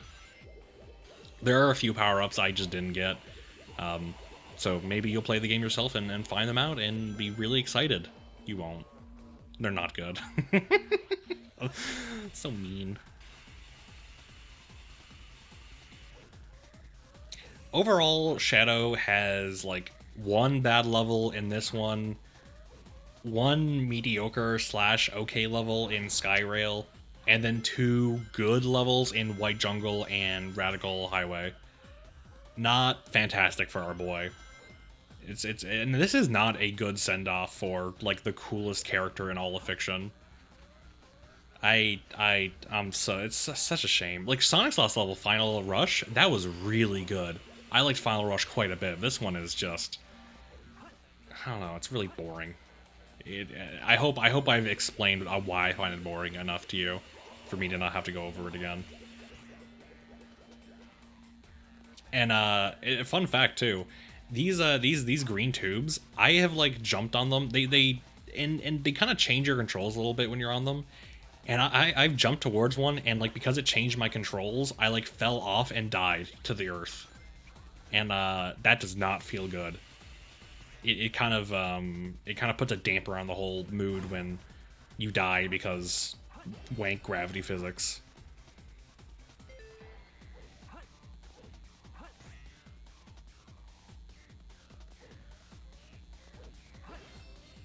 Good hit. Good hit. Good hit. I hope he hits me again and I die, so I get to play this level again. Maybe then I'll learn what the name is. Yeah, that part in particular is where I normally just jump off and die accidentally.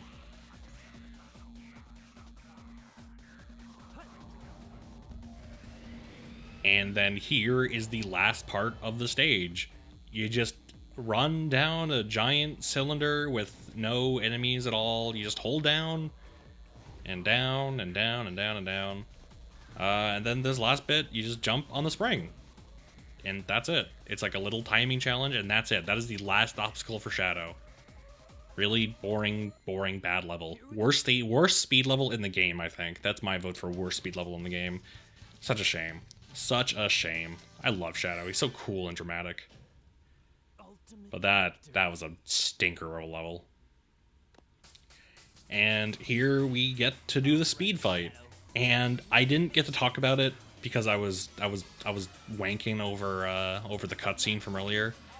But I also don't know how to do this level with any kind of consistency at all. It's a menagerie to me. I have no idea what to do. I just kind of run into Sonic and hope that he dies quickly.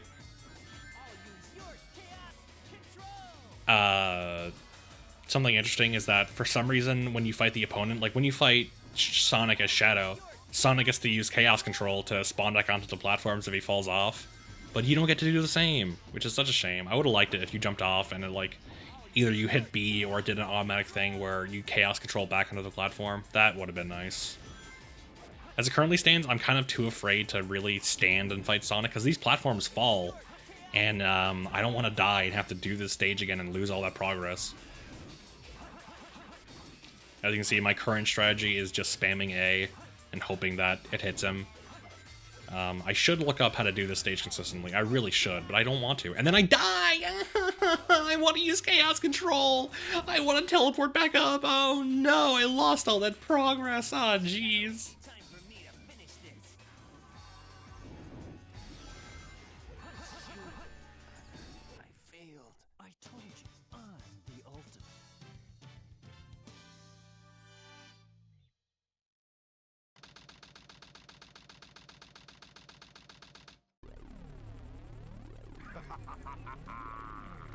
This completes my plan to take over the world. Now begins the glorious era of the Empire of Eggman.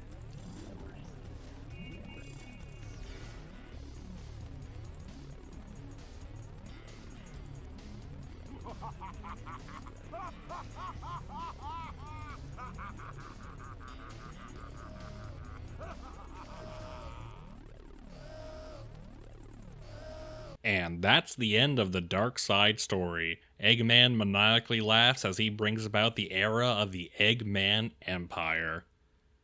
Overall, I think Dark Story is a little worse than Hero Story in both gameplay and story, but I think I like it more. I like playing as the Dark Side critters. Nothing really beats the feeling I get as rampaging as Eggman, or speeding through levels as Shadow, or Rouge Big Breast Milkies. So that's it, right? Sonic destroys the cannon and the evil team's plan is foiled? Well, once you beat both stories, you unlock the final story. And here's the trailer that they used to advertise the last story in Sonic Adventure 2. The ultimate life form. Chaos Vengeance. Space Desperation. prayer. Supersonic. Collision. Untamed power of Chaos Emerald. Professor Gerald, the Apocalypse. truth about 50 years ago. Sonic Adventure 2. Last episode. Wishes are eternal. Wishes are eternal. What a cringe tagline. Anyway, let's get right into it. What's going on? Why doesn't the cannon fire? Here we can see that Eggman's pretty upset that the cannon isn't firing, and keep that in mind because I'm going to bring that up again later. It's my grandfather, Gerald Robotnik. I will say that the last story is mostly comprised of cutscenes. It's like 50-50 gameplay and cutscenes, and I really don't enjoy commentating over cutscenes. I just feel bad talking over other people. even if those other people are funny little cartoon video game critters. What do you mean? I just received a message from my boss. This space colony Ark is currently approaching the Earth at an incredible So yeah, velocity. Rouge tells them that the Ark's about to crash into the Earth, which will probably kill everyone. Maybe. It's a good guess. But then here, we get Gerald Robotnik's announcement. Grandfather to Ivo Robotnik, better known as Eggman. And during this cutscene, look at the people in this cutscene. Oh man, you really feel the age of this game when you're watching this cutscene. Like, thankfully, the Sonic critters and even Eggman, to an extent, are stylized to the point where you don't notice the graphical infidelity. But when they try to go for realistic humans, you really notice how old this game is. I plan to give you a taste of my revenge once all the 7 Chaos Emeralds are collected. Once I initiate this program, it cannot be disabled. All of you ungrateful humans who took everything away from me will feel my loss and despair.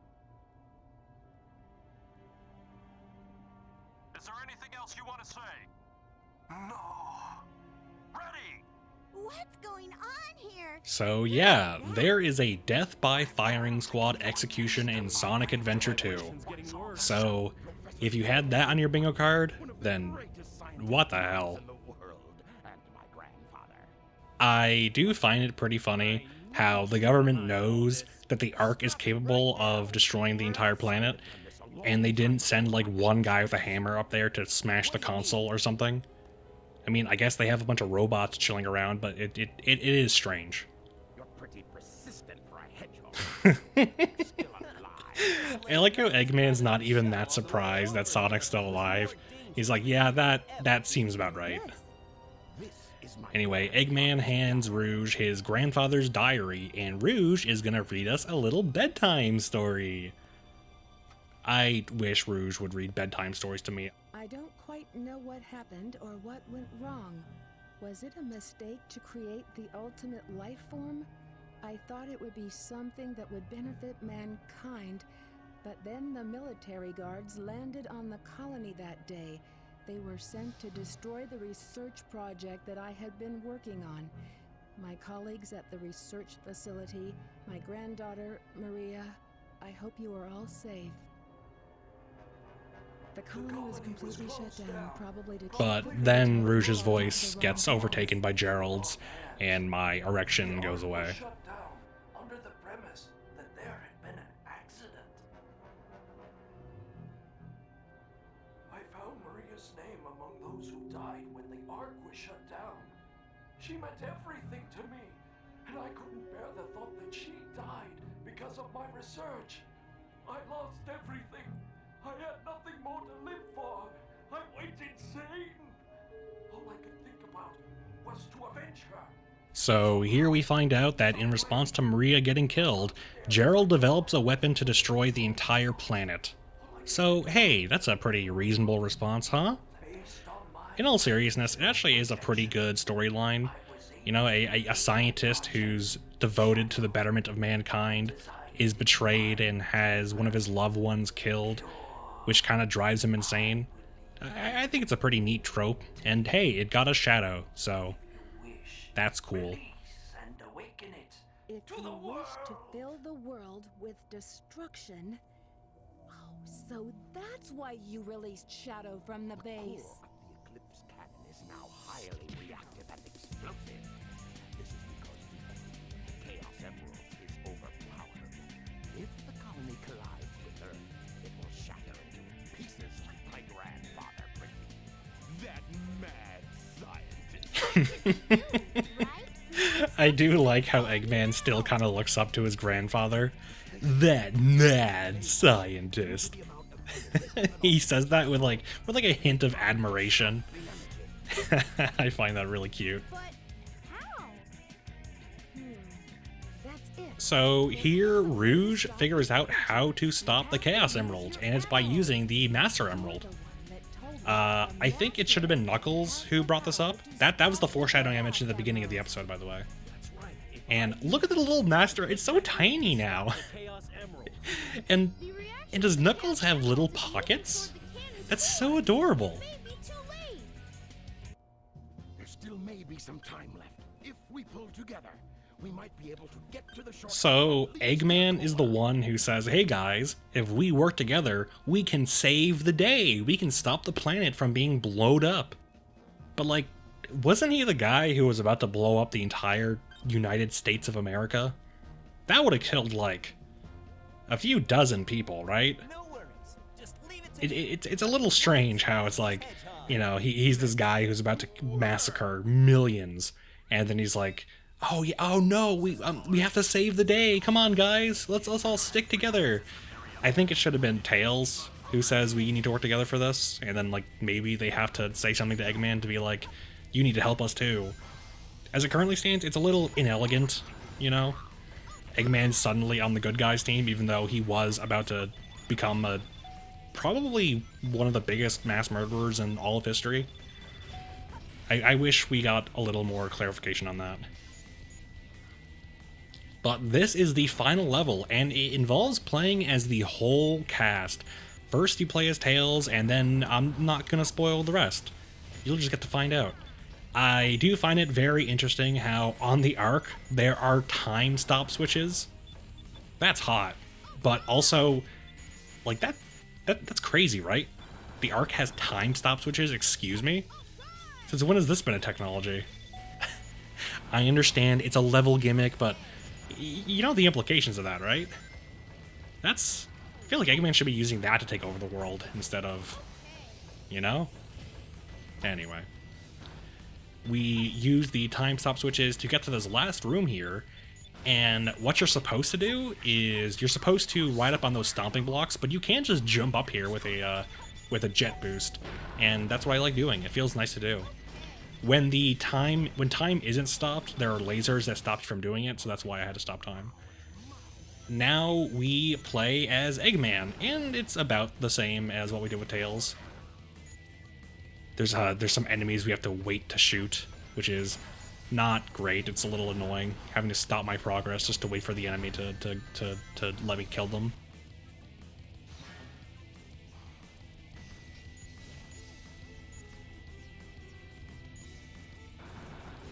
And you'll never guess what's behind this next door. It's even more enemies that you have to wait to shoot and kill. It takes like 5 business days, and I hate it. I don't know why this level has so many enemies that you have to wait to kill. And then you go down here, and there's even more! It's so fun. I love it. I don't know why they decided, you know what, this is the level. We need this level to put these enemies that are really annoying to kill. Thankfully, when you stop time, they are an insta-kill. You don't have to worry about them being invulnerable. And then here is a funny little block puzzle. You're supposed to stop time when the block's in position and use them as platforms to get where you need to go. I do have the path kind of memorized, like I know what blocks get me where. So that's no problem for me. I think it's a pretty neat puzzle. Another thing about stopping time is it actually does stop the in-game clock. So if you're going for points, if you're going for like A rank, you really want to greed as much as you can out of these time stops, because they get a lot of value. This platform, it's a funny trick. It just goes straight down. There's no way to use that platform to go anywhere, even if time stopped. And here we have a fun section where you get to descend and shoot the guys. I like the section. I like anything with lasers in it. It makes it feel really cool. And then we just have a simple hit the button, dodge the lasers, and go in to the next room. I unfortunately missed the timing, and now I have to sit and wait patiently before I can kill those guys, and now we're in the final room. Once again, there's a little block puzzle. I kind of eat it by missing one of the platforms, but that's fine, because I can just jump up here and we're all good. We're all happy.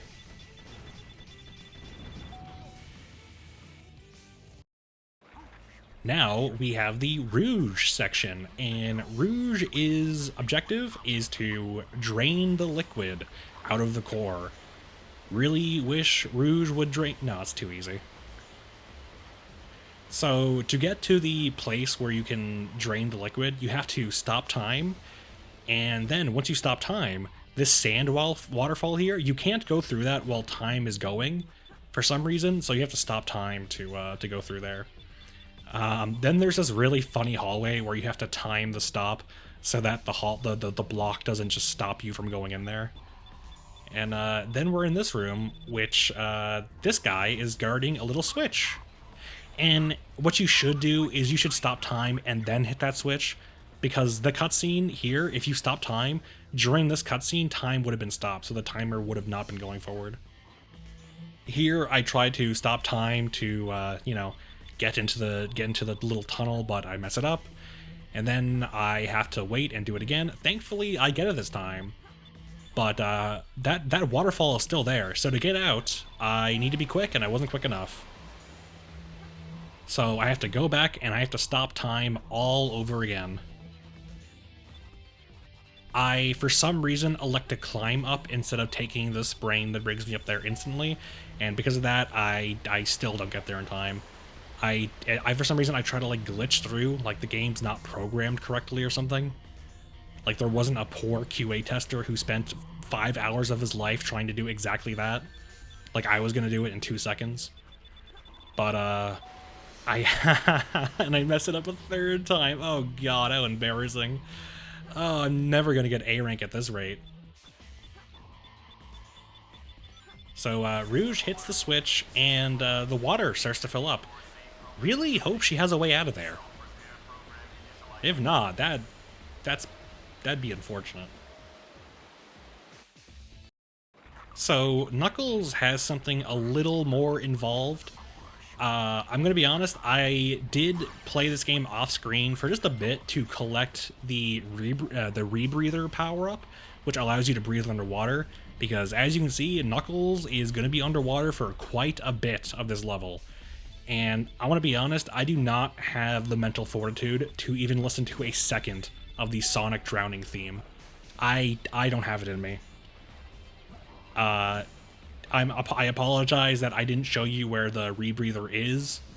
But hey, that's something for you to figure out if you want to play this game on your own. So there you go. There's one thing I didn't spoil for you. Hopefully it was worth it.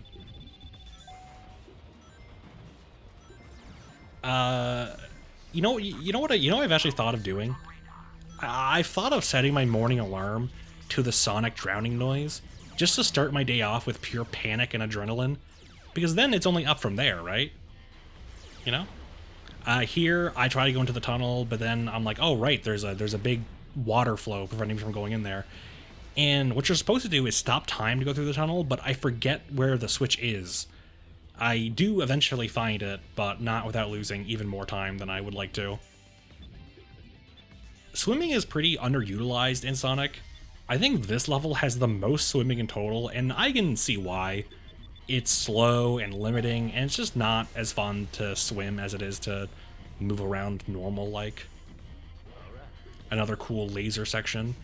And I stopped down here to not only get a 10-cent capsule, but also, there's Big the Cat. This is our last Big the Cat sighting. Wave bye to Big the Cat. Have you noticed him throughout the run, throughout the gameplay? He's been there. He's been in every level. So if you've noticed him, good job. If you didn't, well, go back and watch the video. It's a fun Easter egg. Big is technically the only character to appear in every level in the game, and I find that really funny. I love Big the Cat. I love Froggy. And now we move on to Sonic, who actually has to get to the core now that all the switches have been flipped. This is a pretty cool, scary bit of the game. Here, what we have to do is destroy this blob who is over a bottomless pit, and it does not feel good to die there.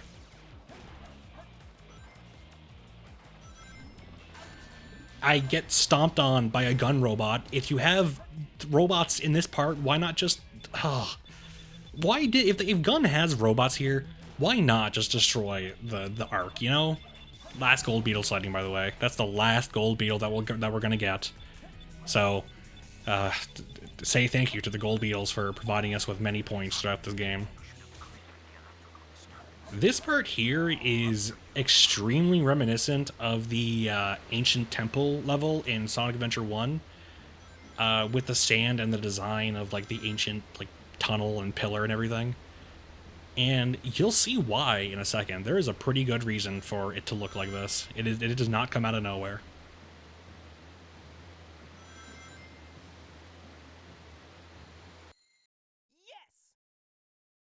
And that's the end of the level, the final level in Sonic Adventure 2. Yeah, I got B rank on the last one. I'm sorry, it's been a while since I've done this level. I don't replay it that much. Wish I got A, but oh well. I hate it when they leave me behind. Amy wasn't really of any use, so I guess she's just gonna talk to Shadow, who's been hanging around, I guess. I really gotta stop whining. Everyone's trying their best to help out, and so must I. I'm gonna be honest, this scene is not good. It just isn't. Shadow, we need you. Please help us. It's all going according to plan. There's no reason for me to help them. Besides, there's no way to save anyone. There has to be. I know that people fight over the most It's so bad. They may be selfish, like Oh my god, this is so simplistic and like, I know it's Sonic and I know they're cartoon animals, but it's so like, I know you want to destroy the entire planet, but like, hey, people aren't that bad. saving them is a good thing. Saving them is a good thing. And then, Shadow, I beg you, please do it for them. Give them a chance. oh, it's so embarrassing. I beg of you, please, do it for me. For Maria! the future. For all people who live on that planet. Give them a chance to be happy. So, because Amy happened to say the same words that Maria did all that time ago, Shadow gets a flashback and is like, oh, Maria didn't want to kill everyone. Oh, wow. This is embarrassing. I must say, I have egg on my face now, don't I? And watch this. Peep this. Watch this. Hold on. It's coming. Keep that promise. Shadow? Oh, the little tear. Keep my promise to Maria. And Oh, he's so sad. Oh, that scene's so terrible. And Shadow's like, I must keep my promise to Maria and you. But then, Shadow, you didn't really promise anything to Amy. So yeah, the reason why that sand tunnel looked like that, like the ancient temple, is because there is a replica of the Shrine of the Master Emerald right here. They probably designed the core like the shrine to harness the power of the Chaos Emerald. And like Sonic says, they designed it like that to harness the power of the Chaos Emerald, which makes enough sense. Sorry, I'm still stuck on that Amy Shadow scene. I can't believe they played piano music while Amy was like, hey, Shadow, don't kill everyone. Anyway, here's Gerald's PNG attack, and then look at this. Here he is. Oh, it's the fella. It's the big boy. Oh, look at that mouth. Listen to those sounds. Here we have the Bio-Lizard. The prototype to Shadow, which, you know, that happens. First drafts are pretty different from the last. And Shadow shows up, so everyone gets to play a role. It's great. Oh, I love the Bio-Lizard.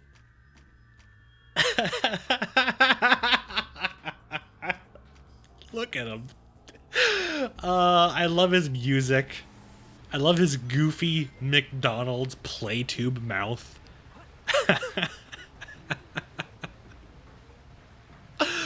I want like a tiny Bio-Lizard as like a pet. If I ever get a pet lizard, I am naming him Bio-Lizard, and I'm gonna tape like a green tube to him. I love the tiger noises he makes. It's not even like a lizard noise. He makes like tiger noises. Oh, he's the prototype of the ultimate life form. Man. I'm not sure who I like more. Who do you think's better, Bio-Lizard or King Boom Boo? I think, it might be like King Boom Boo, but like by a hair. Look, he even knows Shadow Ball. Like, what's not to love about Biolizard? Oh, man. I don't know what it is about Biolizard, but he's my baby boy. He's the best. It's not a hard fight, but he can be a little jank in his later phases, as we'll see in a bit. Oh, I just want to give him a big kiss. I'd love to hang out with Biolizard. I wish he was a good guy. Don't you just want to grab Biolizard by the tail and swing him around like Bowser from Mario 64? Oh, holy moly. I am kind of getting my ass kicked right now. That's because I'm so distracted by how much my overwhelming emotions block my gamer sense.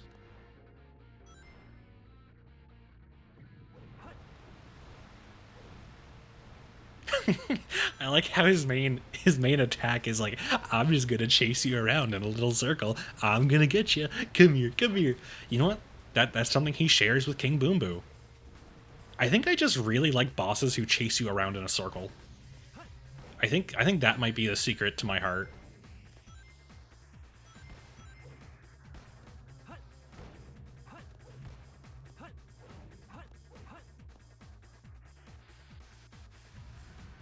And then here we have a bunch of weird flesh balls that he spawns that home after you. Use them to hit him again. I don't know what those flesh balls are, but I imagine they'd be pretty tasty. I mean, it comes from Biolizard after all. Of course it'd be tasty. It'd be high-quality lizard meat. Now, this fight may seem random, and it may seem like it comes out of nowhere, but I'll have you know, he appeared for, like, at least 5 seconds in the background of 2 cutscenes. So, think before you speak, okay? Think before you diss the 3rd best Sonic character in the game. After King Boom Boo and I should have said 2nd. I messed up the bit. It's fine.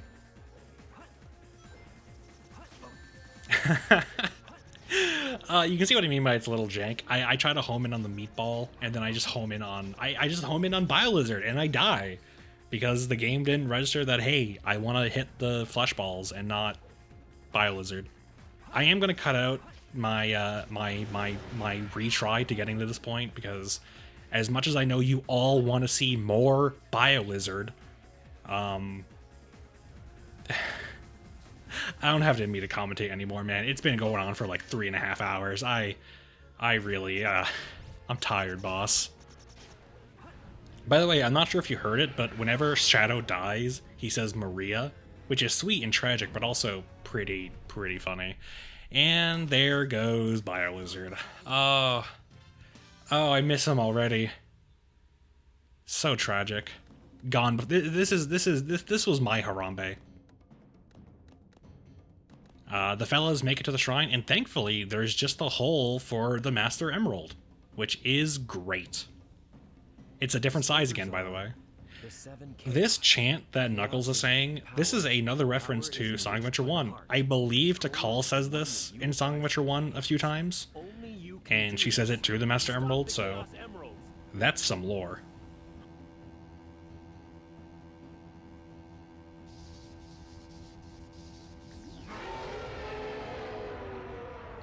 What was that? Oh, it's the Biolizard! He's alive! Hooray! Everyone, aren't you happy? And Is it gone? And he can teleport. Chaos control is? Shadow asks if that's what chaos control is, and I'm pretty sure that's mistranslated. I'm pretty sure he's actually asking, did the Biolizard just use chaos control? Did the Biolizard just use it? Which, like, give me one reason why the Biolizard wouldn't be able to use chaos control. Give me just one. No, you can't, can you? And so we find out that the Biolizard has attached itself to the Space Colony Ark, and it is bringing this ship down manually. So how are we gonna stop it, guys? Well, we do have all 7 Chaos Emeralds. So you know what that means. Oh, it's time to power up, baby. The boys do a questionable action here, but that's how I power up too, so I get it.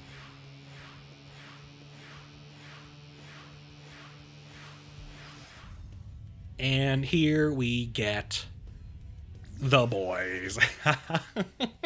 Supersonic's so cool, dude. I love Supersonic. Oh, just the idea, but then just the appearance, how he's all gold and in the ultimate. It's so cool. And then here we go, the final hazard. And yeah, he sure does have the space colony shoved firmly up his rectum, which I find really funny. The Bilizard just goes that hard, okay? He's willing to do what it takes. I think this is a fantastic final boss fight. I like the mechanic, you know, you get to play a Supersonic and fly at him and whack him in his big pimple. I love the song. Live and Learn here is an excellent choice. The scenario is amazing. Like, the Earth's about to be destroyed and only you two can stop it. Like, this fight, this entire scenario, this entire part of the game, it makes the right side of my brain get really tingly, but then also the left part of my body. And I don't know why that happens, but it feels really good.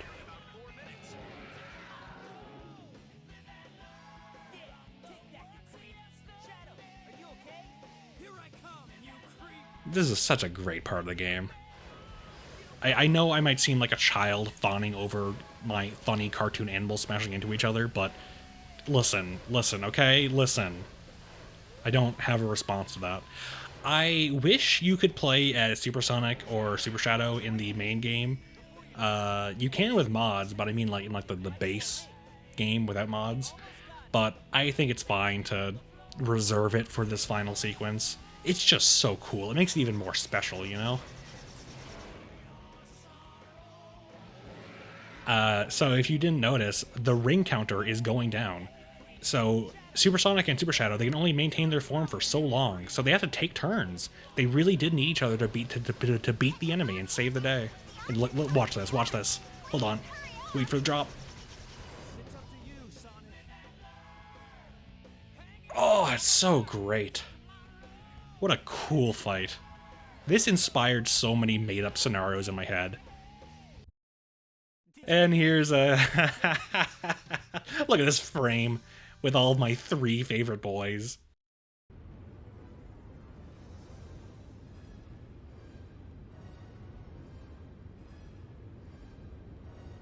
So it's still crashing. What are they gonna do? How are they gonna stop it? Shadow, I beg of you. Maria. Give them a chance to be happy.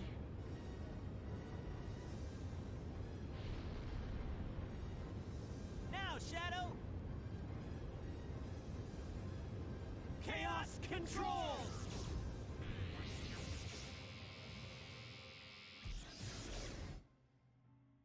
And then Shadow dies. This is what you wanted, right? This is my promise I made to you. That's a decision that you can make in the story. You can just kill Shadow like that. Sonic's fine, no worries, Sonic's fine. You know, they teleported it back safe and sound in the right orbital place. And all of the ugly people are really happy. Yay, yeah, look at that guy's little TV. Yeah, hooray, praise Allah. Yeah, but, Shadow's dead. For real. And this is a scene without subtitles, so I'll let you listen for a bit. Where is Shadow?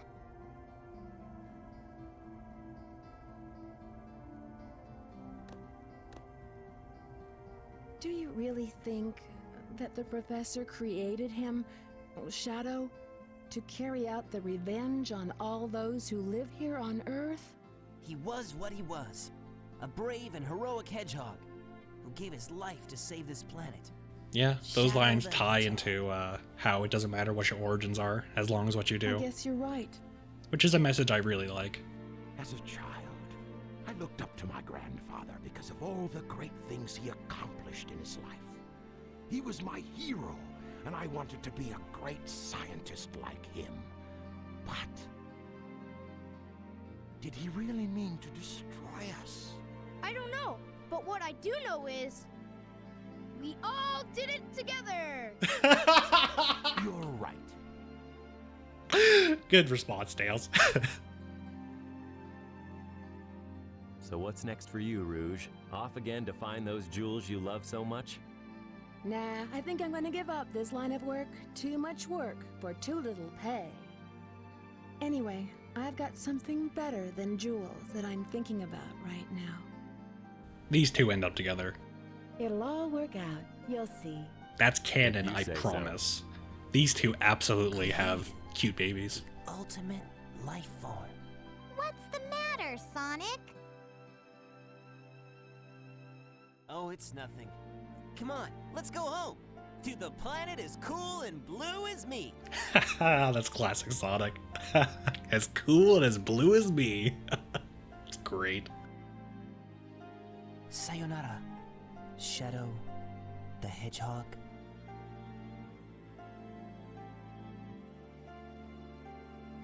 And there you go. I love this ending frame. The calm and serene music. Just, it's so perfect. It invokes such a unique emotion. Like, I just want to sit here and listen. Nothing could ruin this.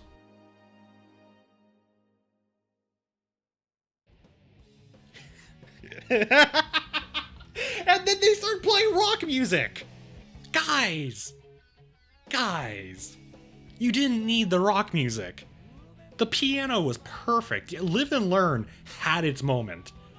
Why did they get rid of the somber, beautiful piano melody for Live and Learn? Shadow just died. It's like, oh yeah, we'll have a mode of piano and then. Oh, that sucks. They really did shoot themselves in the foot with that decision. That's a shame. I almost want to mod the game to change the ending so that it stays in the piano music.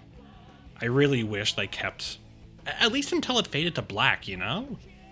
Oh, that sucks. Oh well. That's Sonic Adventure 2, everyone. I really hope you enjoyed. I hope you found my commentary interesting. And thank you for sticking around for this long. I had a lot of fun making this video. What was your favorite part of the game? I liked it when King Boom Boom showed up. Boom Boo, sorry. I slip up sometimes. Anyway.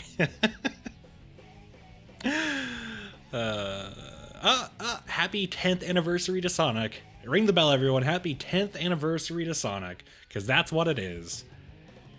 Oh, there we go. The last good Sonic game, in my humble opinion. A new day brings new adventure. But for now, rest easy, heroes.